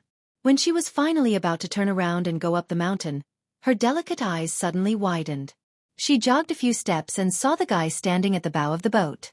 She was furious. This bastard. She would recognize him even if he was reduced to ashes, let alone changed into luxurious clothes. It was this bastard who claimed to be surnamed Su. He and a wanderer with a wooden sword had humiliated her in every possible way in Wuzhou's lantern market. Shen Yuan Qingfeng looked carefully and sneered. "Don't think that you can pretend to be a noble just because you swindled a few taels of silver." Without needing Shen Yuan Qingfeng to say anything, Su Fengnian, who had been pointing at the scenery of Mount Hui, also saw this woman. He had searched high and low for her, but to no avail. He laughed and steered the boat closer to Mount Hui. He leaned on the railing and looked at Shen Yuan Qingfeng, who was less than 10 zhang away. He deliberately mispronounced a word and shouted, "Gulyang." Shen Yuan Qingfeng didn't care about ladylike etiquette and angrily said, "Surnamed Su." What a heartwarming reunion. Su Fengnian clicked his tongue and said, "Since we parted at the lantern market, how did Gulyang gain weight?" Shen Yuan Qingfeng gritted her teeth and sneered, "If you have the ability, come to Mount Hui as a guest. Shen Yuan Qingfeng will definitely be a good host." Su Fengnian rested his chin on his hand and said with a smile, "You miss me so much?" There was a Shen Yuan ship at the foot of the mountain. Shen Yuan Qingfeng ran onto the ship and tried to catch up. One ship wasn't in a hurry to escape, while the other chased relentlessly. Soon, the two ships were only 50 zhang apart. Su Fengnian slowly walked to the stern of the ship and suddenly sped up. He leaped onto the railing and shot towards Shen Yuan Qingfeng like an arrow. Under her dumbfounded gaze, Su Fengnian stood on the railing of the ship she was on and looked down at this arrogant woman from the Shen Yuan family. Su Fengnian glanced at the restless Shen Yuan retainers. Just as he was about to speak, something strange happened on the surface of the river. A sloppy old Taoist came over on a raft. The skinny young man on the bamboo raft pursed his lips and gently breathed in and out. One end of the bamboo raft suddenly pierced into the river while the other end was raised high. He used the momentum to bounce onto the ship and spread his legs like a wild horse. Then with a kick, he actually caused the entire ship to sink. This strength? The young man instantly jumped high and crashed onto the bow of the ship where Shen Yuan Qingfeng was standing. The ship shook violently again. Other than the old god of swords, Li Chungang, all the passengers on the two ships were slightly agape. Not to mention this Qinggong, but the strength to cause the ship to sink several feet? After the ordinary-looking skinny young man landed on the ground, he turned around and hugged His Royal Highness's legs tightly. He cried out at the top of his lungs, "Brother!" Chapter 292. The two warships that had accurately calculated the depth of the Green Dragon stream slowed down after the withered young man stepped on them. The Shen Yuan family's private warship wanted to quietly increase its speed and keep the two brothers with different appearances on board, but the warship in front would not let it succeed. Swords were drawn and swords were unsheathed, but Shen Yuan Qingfeng only saw the withered young man with bamboo-like arms carry Brother Su to the back of the bed. He hugged him tightly and refused to let go. The Shen Yuan family dominated the southeast Wulin, and those who were qualified to stay on the warship were all elites. After receiving a signal from Shen Yuan Qingfeng, the two swordsmen swung their swords like dragons and stabbed the young man's back. They wanted to pierce through the brothers and nail them to the warship's railing like sugar-coated haws. They wanted to show their power to those foreigners who had angered Miss Shen Yuan. 2 lives were nothing to Shen Yuan. Why had the governor's office of the Sword Province been able to operate smoothly all these years under the suppression of the Prince of Guangling? Wasn't it because they had the full support of the Flood Dragon that had dominated Mount Hui for 500 years? Otherwise, when a scholar encountered a military ruffian, he would have been suppressed by the powerful Prince Xueqi to the point that he was worse than a stray dog. Since the governor's office of the Sword Province was mutually beneficial, The governor's office of the Guangling army was not a mediocre person. He had given Xianyuan a great deal of power and authority, and had spared no effort in eliminating dissidents through bloody means. He had secretly supported Xianyuan. Otherwise, how could Mount Hui have cultivated a 200-man private cavalry under the nose of the imperial court? Xianyuan Qingfeng frowned. She clearly saw that Brother Su only touched the young man's head and did not seem to notice the two swords. This was not in line with this guy's cowardly demeanor. Although Huang Manor's heart acupoint was not opened, his sense of danger was probably above that of Yuan Tingshan's. The two swords came at him, but he did not seem to move skillfully. He only turned around and held the sword with both hands. The swordsman suddenly exerted force, wanting to crush the ignorant young man's palm. Huang Manor's face was as ferocious as a vajra. He suddenly twisted, easily twisting the sword as if it was a reed pole. He then pulled it again and rushed forward, dragging the two swordsmen who hesitated and did not have time to let go of their swords in front of him. His two fists smashed into the swordsmen's chests. A thick mist of blood exploded from the swordsmen's chests, and they died on the spot. Their corpses fell into the river like kites with their strings cut. The rest of the Xianyuan men of sacrifice who were originally watching the show saw that the situation was not good. In order to protect Xianyuan Qingfeng, who was standing on the bow, they had to brace themselves and go forward. As a result, the young man was still stabbed between his eyebrows by a sharp sword. He laughed and raised his arms, causing his clothes to flutter. Everyone saw that the sword formed a large arc between the two of them, but it did not pierce between his eyebrows at all. The sallow and emaciated young man stepped on the right foot, raised his left knee, and placed his center of gravity on his right foot. His right foot rotated forward, and his left knee turned inward, and the instep straightened outward. He suddenly jumped into the air and whipped out his lower leg. The force of the kick reached the instep of his foot, and the result was that when the young man landed on the ground, the body of the man of sacrifice was still in the forward position, but his head flew several feet into the air. The young man stretched out his hand to push away the headless corpse, and stared at Xianyuan Qingfeng, whose lips had turned pale. The few men of sacrifice who knew each other well looked at each other and saw the shock and fear in each other's eyes. No wonder this monster could shake the boat with one step. Not to mention the strength of the dragon and elephant, his attack speed was also extremely fast. Damn it! This young man actually had the legendary indestructible body of a Vajra? Amidst the dead silence, two supernatural beasts leaped across the river one after another. They were completely red, covered in armor and scales, and dragged their tails behind them. They jumped from the boat in front to the Xianyuan ship, and their front claws just happened to grab onto the railing. After a few struggles, they finally squatted on the railing and bared their fangs and claws. The young man leaned forward and let out an angry roar. Xianyuan Qingfeng was so scared that he staggered back. Outside the ship, a sloppy old Taoist was walking on a raft. Coincidentally, a head smashed towards him, and he rudely slapped it into the river with a bamboo pole. He clicked his tongue and said, "How can a short donkey and a horse bear the stampede of a dragon and elephant?" The old Taoist was like a 1,000-year-old tortoise. He stretched his neck and shouted, "Your Highness, we're about to reach my Xiaoyao temple." Zhao Shituan hesitated for a moment and said with a smile, "Tell Xianyuan Great Pan to stop being a coward. If he doesn't come out, he'll be waiting for his nest to be destroyed." Su Fengnian no longer paid attention to Xianyuan Qingfeng. He pulled Huang Manor and didn't return to the ship. Instead, he jumped onto the bamboo raft, and the two tiger kuei followed closely behind. The King Kong's eyesight was obviously not as good as its sister Bodhisattva's. It directly dove into the water, causing countless splashes. Bodhisattva, who was on the bamboo raft, saw her brother having fun in the river and also jumped down. Su Fengnian smiled and said, "Old Taoist, I didn't say that I'm going to Mount Hui to cause trouble. What are you blindly making a fuss about? Are you planning to divert the trouble from the west to the east?" The old Taoist, who was the quietest and most unknown Taoist in the Taoist master residence, purposely exclaimed in surprise. He was afraid that the eccentric crown prince of Bailiang would turn hostile. To be honest, as the second Taoist master of the Taoist Immortal abode, old Taoist Zhao Shituan's seniority in the Taoist orthodoxy could be said to be superior to the 33 heavens. Mount Longhu and Bailiang were separated by thousands of li, so the old Taoist had seen all kinds of storms. When he was in Bailiang's territory, he didn't mind putting his arm around this junior's shoulder. It wasn't necessarily because he was afraid of the great pillar state Su Shao.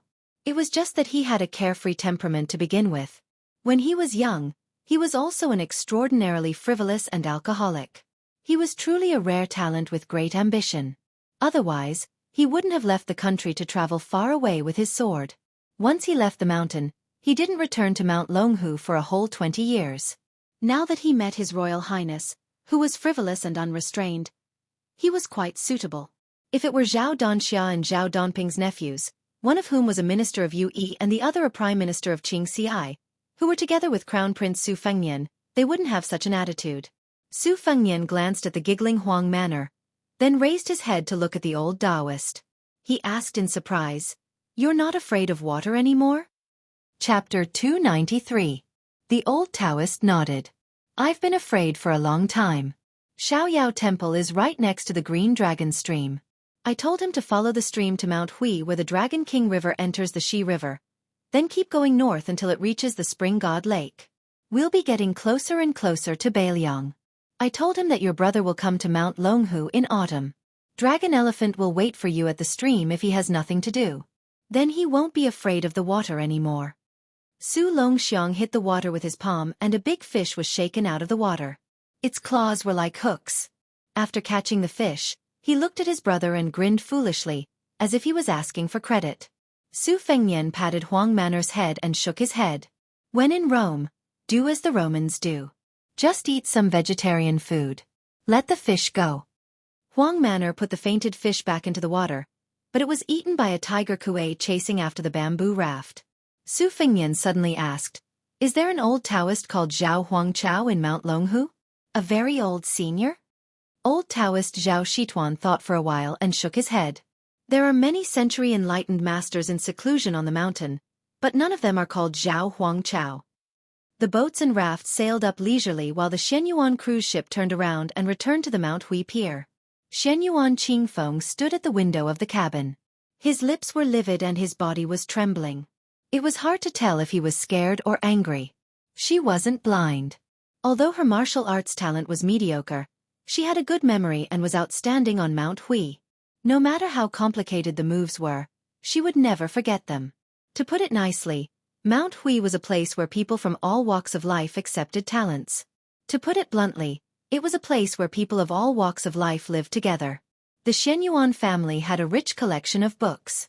Other families and sects regarded them as treasures, but the aspiring tripod pavilion in Mount Hui had countless books. In terms of the number of books, it was only inferior to the Tide Listening Pavilion in Bailiang. Yuan Tingshan said he wanted to marry her because he saw her as a shortcut to the peak of martial arts.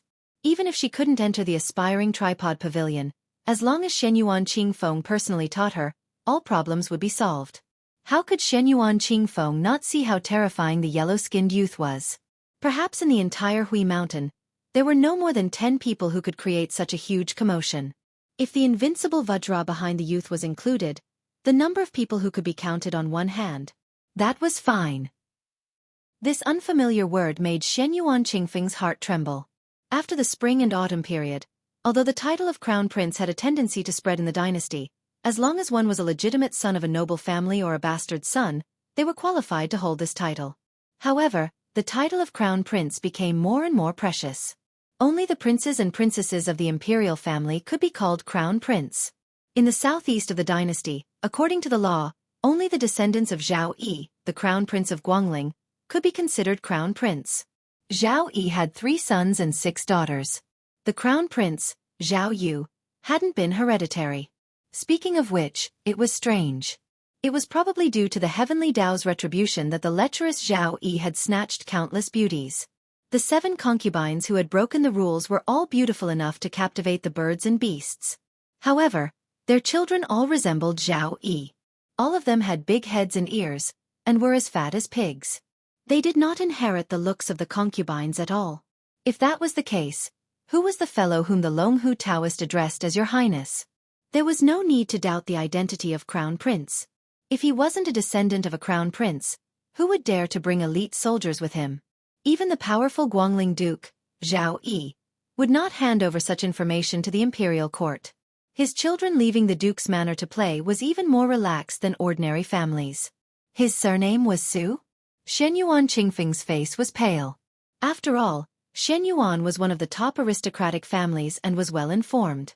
She also heard that the eldest son of Su Xiao, who had a different surname, traveled for 3 years before returning to Bailiang to avoid marrying into the crown prince's family. For some reason, he went out again this time. Not long ago, he caused trouble in Gangnam-do. Thousands of scholars from the Imperial College in the capital clamored for the emperor to issue an edict to Jiangnan. Otherwise, the country would be in chaos and the law would be against the law.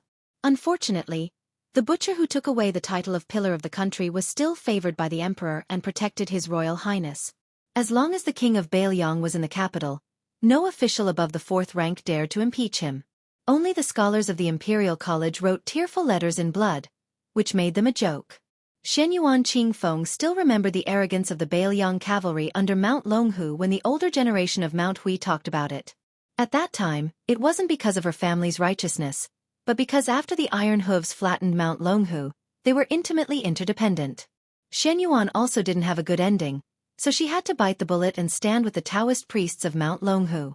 If it really was the crown prince of Bailiang, what should she do? It was fine if she had to swallow this anger, but if that beggar turned into Crown Prince Su came to Mount Hui to denounce her, how would her family deal with it? Her father was cowardly and would definitely be too scared to argue. Because of her father's decline in power, the other branches wouldn't hit him when he was down. Her family originally wanted to marry her to Zhao Yi's 6 sons, but because of Song Kelly's arrival, there was a slight silence. Once her uncle Shen Yuan smelled the opportunity, how could he show mercy? Who didn't know that this uncle had openly teased her mother, saying, "The dumplings are delicious, but not as delicious as sister-in-law?" Her father only knew how to study behind closed doors, so how could he say anything about it? Was there a lack of such jokes? Shen Yuan Qingfeng walked out of the cabin in a daze when the boat docked. A lone boat shot over. An old Confucian scholar with white hair flew across the river and landed at the bow of the boat. The boat was filled with spiritual energy as it slowly approached the riverbank. Seeing the only old man in her family who cared about her, Shen Yuan Qingfeng's eyes welled up with tears. The old man with an ancient sword at his waist said kindly, "Who dares to bully my granddaughter? Which family's brat is it? Grandpa will teach him a lesson for you." Shen Yuan Qingfeng lowered his head and didn't say anything. The old man smiled and said, "It can't be the crown prince of Bailiang who went to Zhenzhou, right? This is going to be troublesome." Shen Yuan Qingfeng raised his head, his face full of shock. The old man who returned from the Dongyue sword pool was Xuanyuan's national weapon. Rumor had it that he could ride a sword for 100 feet and decapitate someone. His sword skills were outstanding in the southeast. Even the Dongyue sword pool, whose sword skills were second only to the Wu family's sword tomb, saw him as their #1 threat. The old man said proudly, "So what if he's the crown prince of Bailiang? Can he bully my granddaughter? I'd like to see if that one-armed Li Chungang can still open the gates of heaven with his sword." Chapter 294. I'll update tomorrow. 3 guaranteed. 4 guaranteed. They could already see the Xiaoyao temple by the Green Dragon stream. The big boat and the bamboo raft slowly docked together. Before getting off the raft, Huang Manor bent down and turned to look at Su Fengnian, indicating that he wanted to carry his brother. Su Fengnian smiled and shook his head. The old Taoist Zhao Shituan felt a little sad. The Zhongding family was cold-blooded. There were several brothers who loved each other so much. Thinking about it carefully, the Su family had few male descendants. The second son, Su Longxiang, was born mentally retarded. Of course, the 2 princesses were destined to be married off. In this way, the Bailiang palace would not leave any room for outsiders to interfere in the succession. Anyway, the eldest son, Su Fengnian, would be the heir. No matter how idle His Royal Highness was, there was no suspense. On the other hand, the Zhao family is the first Taoist master's residence in the South Kingdom. Although there is an ancestral rule that only Zhao can be a Taoist master, Qi Xuanzhen suppressed the Taoist master's residence 50 years ago. Now, in the Jing generation, there is Mr. White Lotus in immortality and Qi Xianxia in martial arts. They are all outsiders. No matter if it is fated chances or Taoist spells, the Zhao family can't compete with them at all. During these years, they have been scheming against each other. If the Taoist master's residence didn't worry about the strength of the main branch, Zhao Danping wouldn't have become the ridiculous prime minister. Zhao Shituan sighed worriedly. A group of people walked along the blue stone path to the Xiaoyao temple. In the past, the old Taoist master lived alone in the Taoist temple, so there was no such path. After Su Longxiang went up the mountain, the old and the young had nothing to do, so they paved the path. Zhao Shituan hesitated for a moment and approached the old man wearing a sheepskin fur coat. He smiled and said in a low voice, "Old Li, how have you been?" The old god of swords snorted. Li Chungang had visited Longhu twice in his life, and both times, he met Zhao Shituan, who was about the same age as him. As a result, he was pestered by Zhao Shituan. The first time, it was Zhao Shituan who led him to the devil-slaying platform. Li Chungang did not have a bad impression of this guy, who was highly regarded by both the old Taoist master and Qi Xuanzhen. Everyone in the Taoist master's residence was as old-fashioned as clay statues, with neither immortal nor human aura. Li Chungang had already scolded them for being neither human nor ghost. He remembered that the first time he went down the mountain, this Taoist master's residence finally had an unrestrained young Taoist, who insisted on following him to Zhonghu for several months. Zhao Shituan Taoist master said shamelessly, "Old Li, my kung fu is far worse than yours." Li Chungang thought of Zhang Ni and his own difficulties in accepting a disciple. His Achilles heel was poked and he was furious. He pointed at Su Fengnian and glared at Zhao Shituan. "Look, my new disciple. Even if Su Longxiang becomes invincible in the future, do you think he can beat this old man's disciple?" Old Taoist Zhao was angry at first. Back then when the Taoist nuns on the mountain heard that Li Chungang had come to the mountain, they all rushed to the devil-slaying platform like crazy, screaming as if they had seen an immortal descending to the mortal world.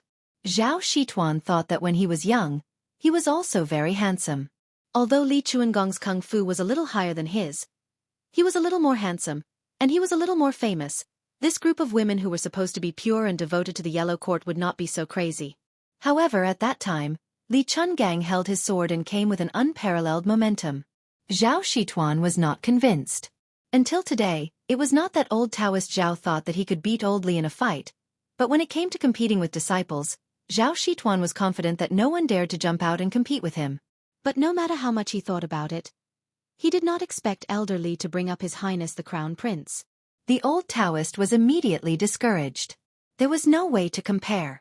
Even if Su Longxiang was really ruthless and dared to drag Wang Xianji down, how could he be unreasonable to His Highness the Crown Prince? Li Chungang was in a good mood when he saw that Zhao Shituan was defeated. He patted Zhao Shituan's shoulder and comforted him. Maybe Su Longxiang is the reincarnation of Zhenwu Great Emperor. Such a good thing hasn't happened for at least 700 or 800 years. You're lucky to have picked up such a good deal. Old Sword God changed the topic and said with a smile, "Now that you have a beautiful wife, you should be happy in your bed. If you dare to show off in front of this old man, Zhao Shituan, who had once roamed the Zhonghu with the god of swords Li Chungang in the same era, immediately saw the wind and said flatteringly, "Brother Li, you're treating me like an outsider. We've been friends for decades." Li Chungang said bluntly, "Don't try to worm your way into being friends with this old man. We don't have any friendship." Zhao Shituan sighed with a melancholy expression. He was too embarrassed to stick his warm face to old Li's cold butt. He turned to look at the troops brought by His Royal Highness. Other than old Li and 100 light cavalry, as well as a few personal retainers who could be considered top-notch in martial arts, there was no other force to be used. Looking at the signs, they did not intend to stir up trouble in Mount Longhu. This was a good thing. Otherwise, he would be stuck in the middle of both sides and would be in a dilemma. While Zhao Shituan was muttering to himself, he caught a glimpse of the 3 women in curtained hats. Then he saw the maid in green and the beauty holding the cat behind His Highness the Crown Prince. They all had the style of immortal women. The old Taoist pondered over His Highness the Crown Prince's good fortune.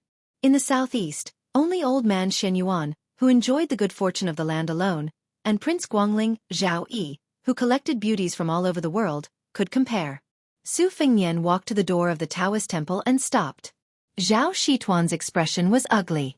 He admitted that he was in the wrong. It was not easy to trick Su Longxiang from Bailiang to Mount Longhu, but in the end, he was cultivating in this dilapidated Taoist temple. He was really embarrassed.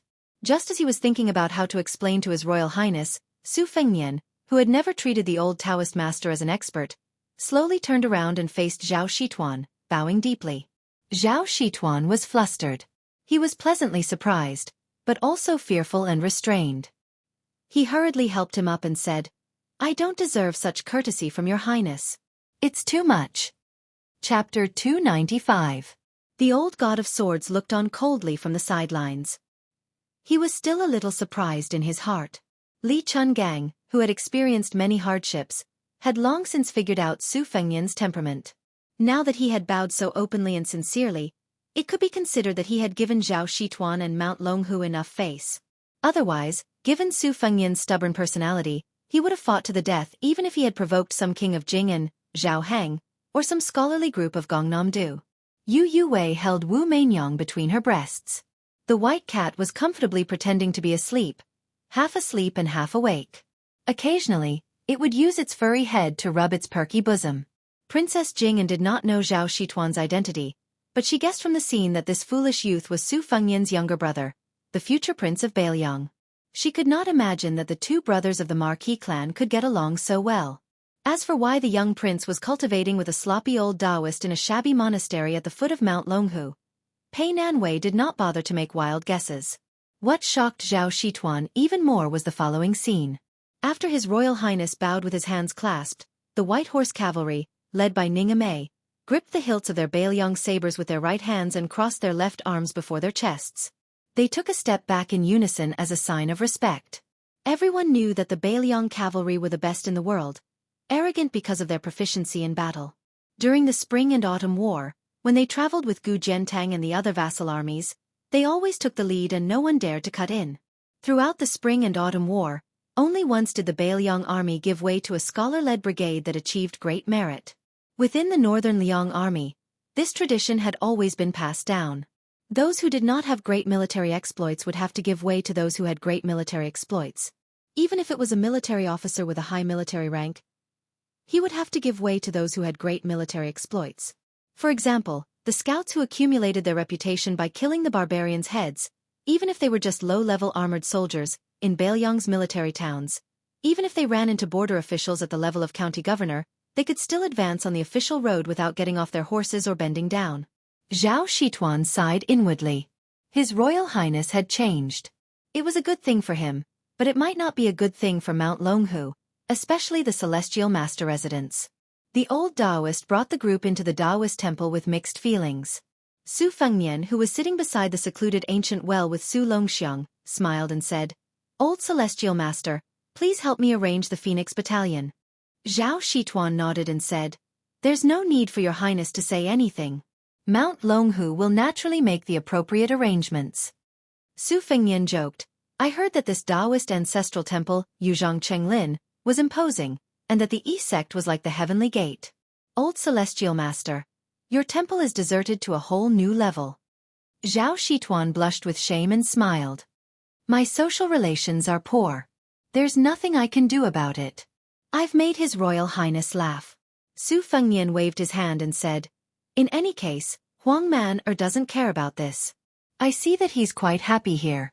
It's not any worse than when he was in Bailiang Palace. Isn't that right, Huang Man?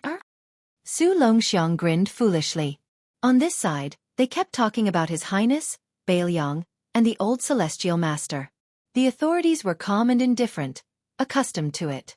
As a result, the Murong siblings, who were outside the situation and were kept in the dark, were greatly frightened.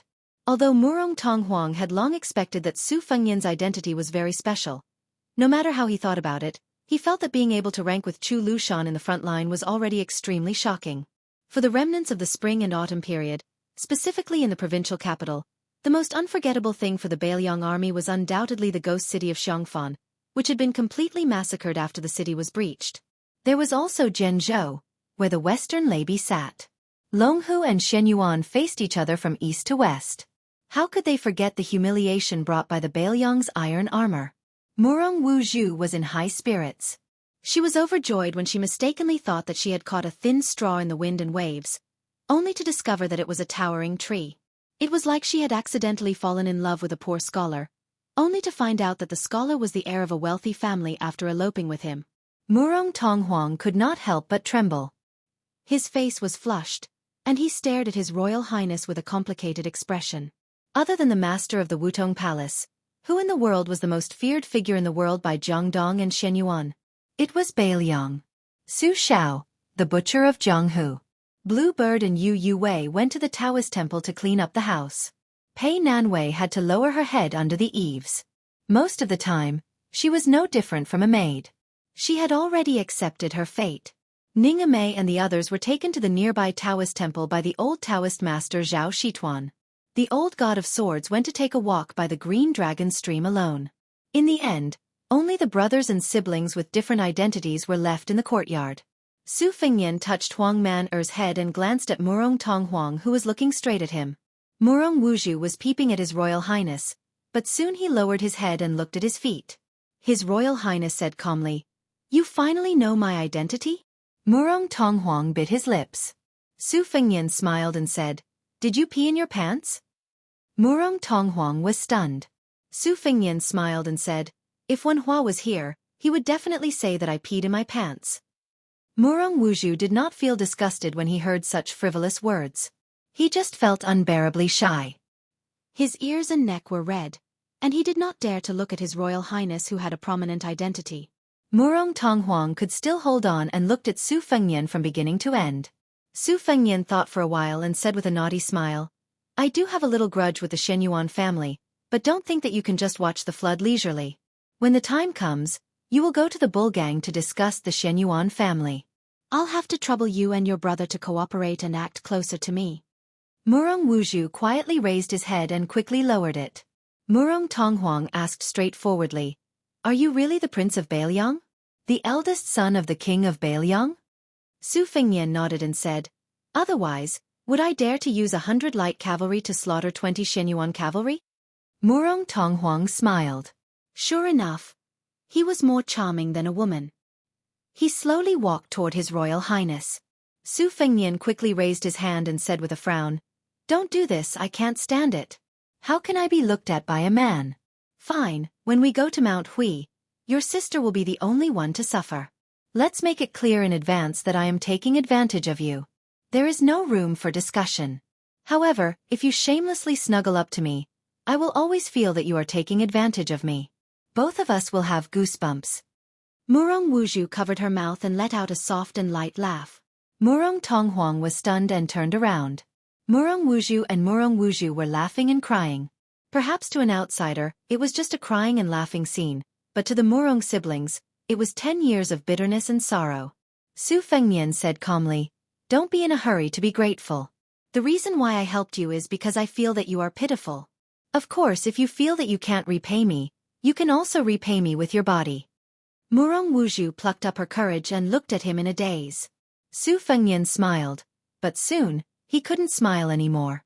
Murong Tonghuang, who had tears on his cheeks, turned his head and asked, "Can't I?" Su Fengnian had the intention to kill. He made a chopping gesture and said angrily, "Murong Tonghuang, if you dare to disgust me again, I will chop off that part of yours. When we go to Wutong Palace in the capital, I guarantee that you will be justified." Su Fengnian's heart skipped a beat as he recalled the prophetic ballad. Overturning a country? Could this guy really do something that millions of soldiers from the 8 countries couldn't do? Chapter 296. Chapter 1. Su Fengnian had just asked Murong Xiongzhu if she had been scared to the point of wetting herself. Soon, he was frightened by his own thoughts. Those beauties with elegant clothes beside the emperor in the smoke of spring and autumn. No matter if they were the empress who had caused the emperor's relatives to rise to power or the concubines who had seduced the emperor, they were nothing more than scapegoats. The scholars who had lost their country and were loyal to the former emperor did not dare or did not know to get to the bottom of the matter. They could not see the root of the problem and could only use poems and articles to vent their anger on those beautiful women. They used the excuse that demons and monsters had come into being. In the eyes of discerning people, it was absurd and unreasonable. Murong Tonghuang was a beautiful young man who could not even defeat the Shenyuan family. How could he collapse a prosperous dynasty? Su Fengnian, who had come back to his senses, laughed at himself. The imperial harem had Zhao Ji as the mother of the country. This empress's iron fist was not inferior to that of a famous general. No matter what, there would not be chaos. In the capital, there was that emperor who was adept at controlling all factions and parties. Inside, there was the empress who was recognized as virtuous to take care of the inner chamber. Outside, there were civil and military officials and generals who looked at all directions. What a big iron bucket of country. The thin-skinned and shallow Murong Wuju was short of breath. She carefully sized up this young man whom she had only known for a dozen years. His Royal Highness in Baelyang? How high was his official position? Murong Wuju did not understand these things. She only occasionally heard some bad comments about Baelyang when she was socializing with the scholars of Zhenzhou. They said that the king of Baelyang was a tyrannical executioner who had killed the most people in the dynasty. He used to like slaughtering cities. As for the eldest son, he was very foppish. He could not ride or fight. He only knew how to bully good women in Baelyang. Sooner or later, he would lose the family property and was not worth mentioning. No matter how simple Murong Wuju was, she knew that seeing was believing. First impressions were the strongest. She had a good impression of Su Fengnian, who had saved her and her brother. Under the premise that he was in control of their lives, he could resist the temptation and did not bully them. This was 100 times better than those aristocratic scholars who were full of benevolence, righteousness, and morality but secretly had obscene eyes. She was so simple. In the past, she had accepted her fate to be captured and played by ancestor Xianyuan. Now, she accepted her fate to warm the bed for His Royal Highness one day. Murong Wuju looked at the handsome face. Even if she took 1,000 steps back, he was very good-looking when he was young, wasn't he? Among the siblings, Murong Tonghuang, who was the one who made the decision since childhood, saw the look in his sister's eyes and felt helpless. Su Fengnian was extremely disgusted with the scholarly men's penchant for cutting off their sleeves. Of course, he kept a respectful distance from Murong Tonghuang. However, he quite liked this guy's unscrupulous ruthlessness in order to achieve his goal. He was truly ruthless if he dared to be ruthless to himself. If a man could endure the disgust and throw flirtatious glances at another man, he would be unlucky to be born in a small family. If he was given a bigger stage, he would be good at dancing. Since Murong Tonghuang's words and actions were straightforward, Su Fengnian couldn't disappoint him. He gently kicked away the tiger Kuei King Kong who was biting his robe and said with a smile, "If you want to use Baelyang's tiger skin as a banner to intimidate others, you don't need to hide it. Since I've eaten my fill and have nothing better to do, I won't be so shameless. However, I'll say the ugly words first. At least we're in the same camp now. Don't stab me in the back and think about giving Mount Hui a proof of your allegiance.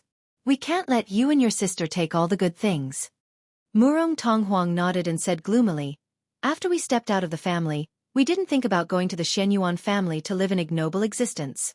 However, since His Royal Highness said so, I also hope that Your Highness won't use us to win over Mount Hui. If so..." Su Fengnian waved his hand and shook his head. "Then you're underestimating me, Su Fengnian." Murong Wuju whispered softly, "Su Fengnian." Su Fengnian said with a smile, "Isn't the name nice? A phoenix won't perch unless it's a parasol tree. You two are quite fated, right? My courtyard in Baelyang Palace is called Parasol Garden. If you have the chance you can go there and play. Don't worry, I really don't have any thoughts about you two. I also feel that it's a waste of saliva to keep talking about this. In the future, don't be on guard against this. Do you see the big sister holding the white cat? I like her. If we're talking about her face and smooth skin, then Big Sister Pei, or Aunt Pei, who wears the veil hat with you two, is definitely more outstanding than you two. You two are guarding against me like you're guarding against a thief. It's very hurtful." Murong Wuju giggled. As a result, she was glared at by Murong Tonghuang, but this time, she didn't shrink back for the first time. Su Fengnian looked at Murong Tonghuang and said helplessly, "You can't protect your sister for the rest of her life. She has to get married and take care of the family alone. When that time comes, don't tell me that you're still following behind your sister. Aren't you afraid that your future brother-in-law will dislike you for being an eyesore?" Murong Tonghuang coldly snorted and said, "That'll have to wait until she finds that kind of man. Once she finds that kind of man, it's fine even if she wants me to die." Chapter 297. Su Fengnian was speechless. He could only turn around and smile at Huang Manor. In the next few days, His Royal Highness unexpectedly did not go to the Taoist Master Mansion, nor did he go to the Mount Hui Niu Gang. He stayed at Xiaoyao Temple obediently. He would either ask the old god of swords about the flaws in his life-saving saber techniques, or ask the old Taoist master about the essence of the talismans in Mount Longhu. Especially the latter. He rarely met a junior at the foot of the mountain who was willing to let His Royal Highness enjoy being his master. He told him everything he knew. During this period, He especially went to the library at the top of the mountain and brought down many Taoist cloud talisman secret scriptures. The old and the young talked until dawn. Probably because he was afraid that His Royal Highness would say that he did not know anything, Zhao Shituan even picked up a few talisman incantations that were feared by ordinary Taoists. While he was cramming, he explained the mysteries to His Royal Highness. It should be known that Zhao Shituan was very talented when he was young. Unfortunately, he had the same problem as the Shenyuan Great Plate. In every field, he did not ask for in-depth knowledge. After being provoked by His Royal Highness, he gritted his teeth and even piled the extremely obscure book of Taishang Zhengyi Dongxian Law collection on the table. On this day, Su Fengnian finally stopped strolling around at the foot of the mountain. He pulled Huang Man called Murong Wuzhu, and Murong Tong Huang to go to the back of the mountain behind a Taoist temple. Only Qing Miao followed them, holding a bamboo basket. Murong Wuzhu was probably careless that day, but after confiding in His Highness, who was wearing a tiger skin, she was much more at ease than her younger brother. She softly asked, "Your Highness, what are you doing?" Huang Man'er said honestly, "Picking hawthorns." Su Fengnian nodded and smiled. When the old Taoist master went to Bailiang to take my brother as a closed-door disciple, he talked for a long time but did not get to the point. Only hawthorns are more pleasing to Huang Man'er. Murong Wuzhu felt that this was unimaginable. Su Fengnian picked a hillside and sat down. Huang Man'er came and went like the wind. One handful of hawthorn after another, he quickly filled up the small bamboo basket. Blue Bird simply placed the bamboo basket on the ground. Murong Wuzhu was still at a lively age, so she went to pick the hawthorn with Blue Bird. Su Fengnian and Murong Tong Huang were sitting at a distance from each other, while the two tiger kuei were rolling all over the mountain. A cool breeze brushed past his face. Su Fengnian closed his eyes and concentrated.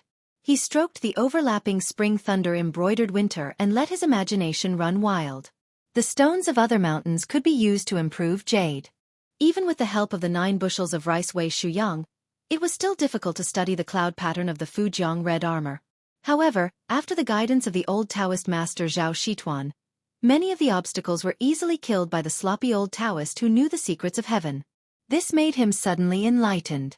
The only pity was that he lacked a Buddhist monk who knew the secret. Otherwise, Su Fengnian was confident that he could completely turn the Fujiang red armor into something in his pocket. Murong Tong Huang asked softly, "I heard that your Royal Highness killed many scholars in Gongnam-do." Su Fengnian said calmly, "Compared to Su Xiao, it's still much less." Murong Tong Huang frowned. "Why do you want to go against scholars?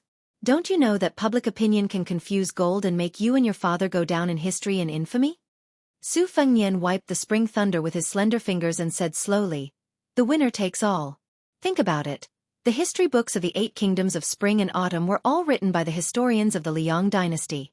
For those who wanted their ancestors to be known as loyal ministers, even if they only left a dozen words for their descendants, they would not hesitate to become officials in the new imperial court. For those who wanted their fathers not to be known as traitorous ministers, they would even rush to the capital and rack their brains to please the Hanlin emperor. They would cry and shout, wishing that they could present their wives and concubines with both hands. Isn't there a ridiculous story of someone who asked his wife to take off her clothes to warm his hands with her breasts?" Murong Tong Huang said seriously, "Your Royal Highness, you can't generalize." Su Fengnian opened his eyes and said calmly, "I understand this. It's not that Su Xiao didn't admire scholars from the bottom of his heart, but it seems that not many of them had a good ending. Sun Ping of Hezhou, who submitted the 21 treatises on governance, was cooked by the people.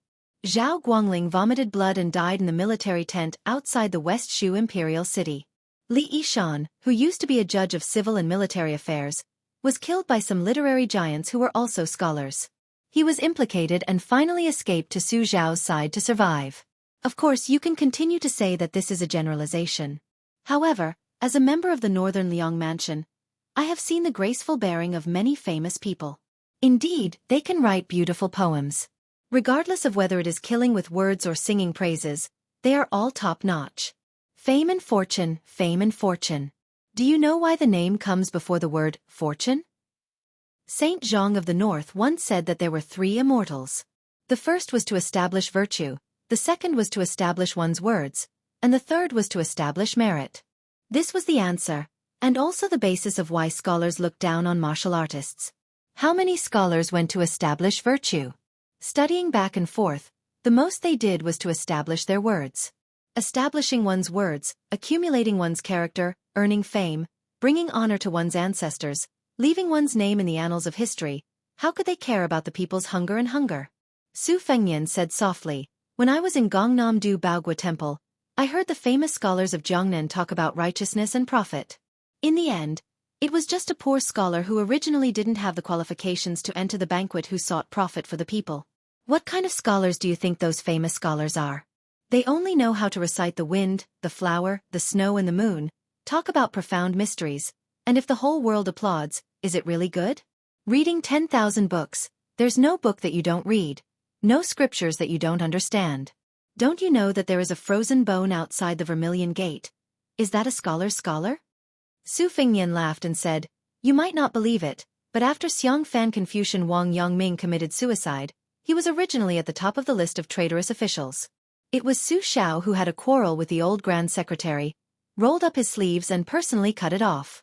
And the history books of West Chu did not leave half a word about this scholar who once sat alone on the fishing platform for West Chu for 10 whole years.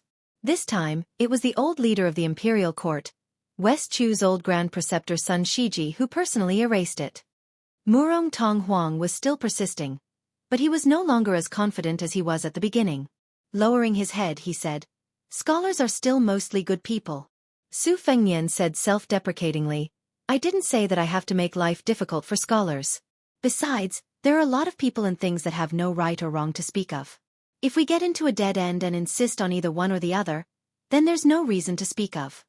Murong Tong Huang grunted. Su Fengnian propped his chin on his hand and looked toward the bull, De Gang. He muttered to himself, that kid Wenhua is still open-minded. I wonder where he is right now. Murong Tong Huang was in a daze, lost in thought. Su Fengnian turned his head and stretched out 2 fingers. Imitating the Taoist priests of the charm and spell sect who subdued demons and exorcised devils, he pointed at Murong Tong Huang. Laughing heartily, he joked, urgent as the law commands, you evil creature who brings disaster to the country and the people, why haven't you shown yourself yet? Chapter 298. Chapter 2. Murong Tong Huang hesitated for a moment and hammered His Royal Highness's chest with all his might. At this moment, he no longer pretended to be seductive and charming, nor was he gloomy. Instead, he exuded an unfamiliar aura of awe-inspiring heroism. Su Fengnian lay on the slope and said with a smile, Chen Yu, who is ranked second in the Rouge ranking, is said to not lose to Nangong. Do you know that? Murong Tong Huang nodded, but he was confused as to why Meng Qi mentioned Chen Yu and Nangong. Su Fengnian said with a smile, that Nangong is the same as you. He is a man with a white fox face. He is even more good-looking than you. Now he is reading secret manuals in the Tide Listening Pavilion of Bailiang Palace. When he comes out of the pavilion, he might be the number 1 in the world. These 2 sabers of mine, Spring Thunder and Embroidered Winter, were originally his. Later, I gave one to him and borrowed the other. Murong Tong Huang laughed and said, if you continue to explain, be careful that you don't say that you are trying to hide 300 taels of silver. Su Fengnian felt relieved. There were thousands of knots in his heart. If he could help this pair of siblings untie one by one, he would deal with the mess of the Shenyuan family. As for Murong Tong Huang's life, he only needed to lay down some foreshadowing. After that, he would no longer pay attention to him. He really needed to learn from that old monster Huang Sonjia to play chess. Regardless of whether he was drawing a tiger or a dog, he needed to learn first. Su Fengnian suddenly thought of the celestial being from Mount Longhu, Zhao Huangchao, who came by dragon in his dream. This Zhao was not the Zhao from the Zhao family of the Taoist Master Mansion. Su Fengnian still had not figured out whether it was a dream or reality. If it was the truth, why didn't Miss Hehe, who was climbing the cliff all night long, respond? Even the old god of swords, Li Chungang, did not notice it. However, if he were to treat it as a dream, then everything the white python told the black dragon and the middle-aged Taoist priest, Zhao Huangchao, said was reasonable and well-founded, especially the bearded heavenly dragon that rose from the cliff. It was almost exactly the same as the one in the evil Spring Thunder Flood dragon painting. This painting of the Heavenly King and the Heavenly Maiden came from the hands of a great Qi practitioner and was supplemented by an ominous prophecy. Su Fengnian frowned. For the time being, He did not dare to mention this strange matter to anyone. Perhaps he would only be able to mention it to Su Xiao and Li Yishan once he returned to Bailiang. His Royal Highness didn't know that not long ago, someone had coincidentally arrived at Mount Insignia. Shenyuan Qingfeng and his grandfather, Shenyuan Guoqi, were standing on the Wangjiang terrace of the Aspiring Cauldron Pavilion. The two of them were leaning against the railing. The Aspiring Cauldron Pavilion was built against the cliff, while the Wangjiang terrace was abrupt. The mountain wind was blowing, and it was very cold at the top. Shenyuan Qingfeng pulled the collar of his fur coat. The old man with white hair on his temples smiled and said, "Are you cold? You mischievous girl. You're just like your father. Both of you are unwilling to work hard on the path of martial arts. Practicing martial arts doesn't necessarily mean you have to fight and kill. Strengthening your body is fundamental." Shenyuan Qingfeng's cheeks were flushed from the strong wind from the river to the wall of Bull Mound. He shrunk his neck and said coquettishly, "It's not too late to learn now." Shenyuan Guoqi, who had an ancient sword hanging from his waist, smiled but didn't say anything. The old man was the only son of Shenyuan of Mount Insignia's generation. After his ancestor, Shenyuan Great Plate, suffered defeat after defeat, he went into seclusion to cultivate. It was Shenyuan Guoqi who single-handedly supported him. When he was young he was a nobody. He missed the opportunity to fight Li Chungang, the god of swords, who was known as the invincible god of swords. It was only in the recent 20 years that he rose to fame. His first battle after leaving the mountain was the toughest Wu family's sword tomb as a whetstone, forcing the Wu family's Su of Gojoseon to unsheath his sword. Although Shenyuan Guoqi was defeated, it was still a glorious defeat. He was praised by the martial arts world as a late bloomer. All the friends he had made over the years were old. Not long ago, he went to the Dongyue sword pool and defeated 6 sword puppets with one strike. His reputation was right behind Dong Tai's. Shenyuan Guoqi said softly, "I heard that Li Chungang is by the side of the crown prince of Bailiang." The old man flicked the scabbard with his finger, and the ancient sword in the scabbard hummed, even louder than the whistling of the mountain wind. However, Shenyuan Qingfeng did not react at all. The old man sneered and said, "Li Chungang used to be a sword immortal. When did he become a lackey of the Bailiang? How disappointing! I wanted to find this sword Dao Senior to spar with him after I returned from the sword pool. Although it's convenient now, I don't know if Li Chungang is worthy of unsheathing the plain sword." Shenyuan Qingfeng smiled and said, "A starving camel is still bigger than a horse. Isn't that old man the 8th? Shenyuan Guoqi smiled indifferently and said, "Girl, don't try to goad me. Do you know that once one's sword Dao realm regresses, the difficulty of advancing again, especially for an expert at Li Chuangong's realm, is comparable to ascension? As long as he's not a first-stage sword immortal, your grandfather can fight him. If this 8th rank is real gold and silver, then that's fine. But if it's only because of Li Chuangong's unparalleled heroic figure that they gave him a title, then I might as well expose this fig leaf. The former sword god without the wooden horse and one arm being defeated by the plain embracing sword is better than being used as a stepping stone by those young people." Shenyuan Qingfeng was about to say something when the old man waved his hand and said, "Girl, go first. Don't catch a cold from the wind. That bookish father of yours is going to nag me for a month or so." Shenyuan Qingfeng left the Aspiring Cauldron Pavilion with a gloomy expression. How could one survive in the Shenyuan clan where martial arts fanatics gathered? Shenyuan Qingfeng walked in the pavilion. There were bookshelves on both sides, and her slender hand slowly touched the secret manuals arranged according to the pronunciation of the first word. Her eyes were dull. The ancient books that her fingers touched were all martial arts secret manuals that Jianghu dreamed of. She had read most of them and memorized them in her mind.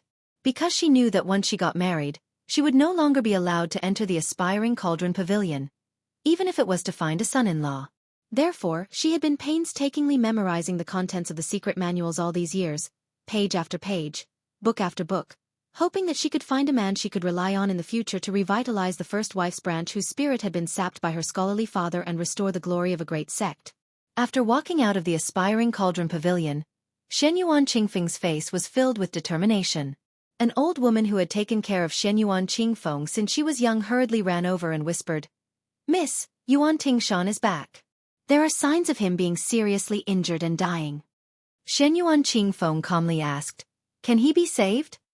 The old woman shook her head and said, Using normal methods, he'll definitely die. Shenyuan Qingfeng stood there in a daze, as if her soul had left her body. The old woman said sympathetically, "Miss, if Yuan Tingshan dies, then so be it. Just find another young man and nurture him with all your heart." Shenyuan Qingfeng's lips turned pale as she murmured, "There's no chance for that." She suddenly turned around and walked past countless bookshelves in the pavilion to the Riverview Terrace.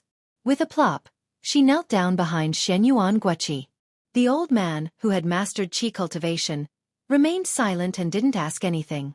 Shenyuan Qingfeng put her hands and knees on the bone-chilling green jade floor and said in a low voice, "Grandpa, please save Yuan Tingshan's life." Shenyuan Guoqi said something that others couldn't understand.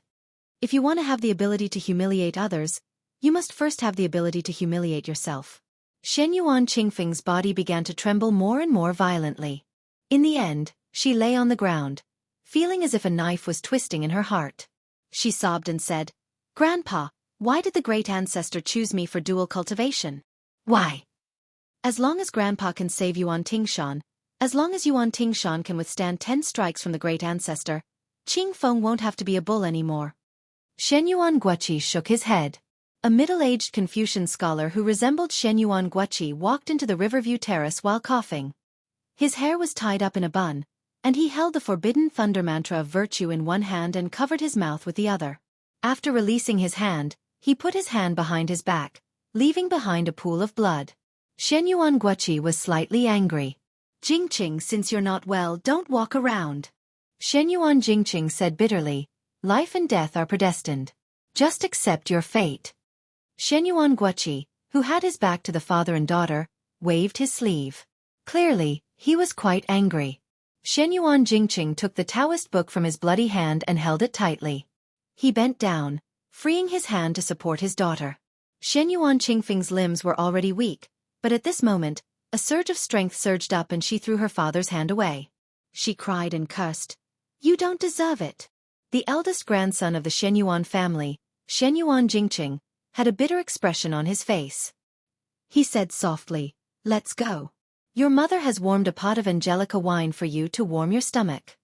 Shenyuan Qingfeng stood up shakily and staggered out of the Wangjiang terrace, leaving Shenyuan Jingqing with a resolute and desolate back view. Shenyuan Guoqi was angry at his son's lack of struggle and lamented his misfortune. He raised his voice and reprimanded, "Look at you. Back then, in order to marry a loose woman who could be anyone's wife, you disgraced the family. What have you been doing all these years?" Shenyuan Jingqing said calmly, "Reading. Reading the spring and autumn annals of righteousness. Reading Taoism without action. Reading Buddhism with compassion." Shenyuan Jingqing said word by word, neither warm nor angry. His tone was extremely slow. Indeed, if it wasn't for his gentle temperament, how could he have endured 20 years of supercilious suppression? The other 2 branches were already riding on top of his head to shit and piss, but this scholar never uttered a word, only reading his book. Jingqing wants to let the ancestor know that his so-called understanding of the 3 religions is bullshit. Shenyuan Jingqing walked to the railing and stood side by side with Shenyuan Guoqi. Shenyuan Guoqi was so angry that his eyebrows were twitching. He wanted to slap this good-for-nothing son of his to death. Shenyuan Jingqing smiled. He held the forbidden thunder spell of virtue tightly.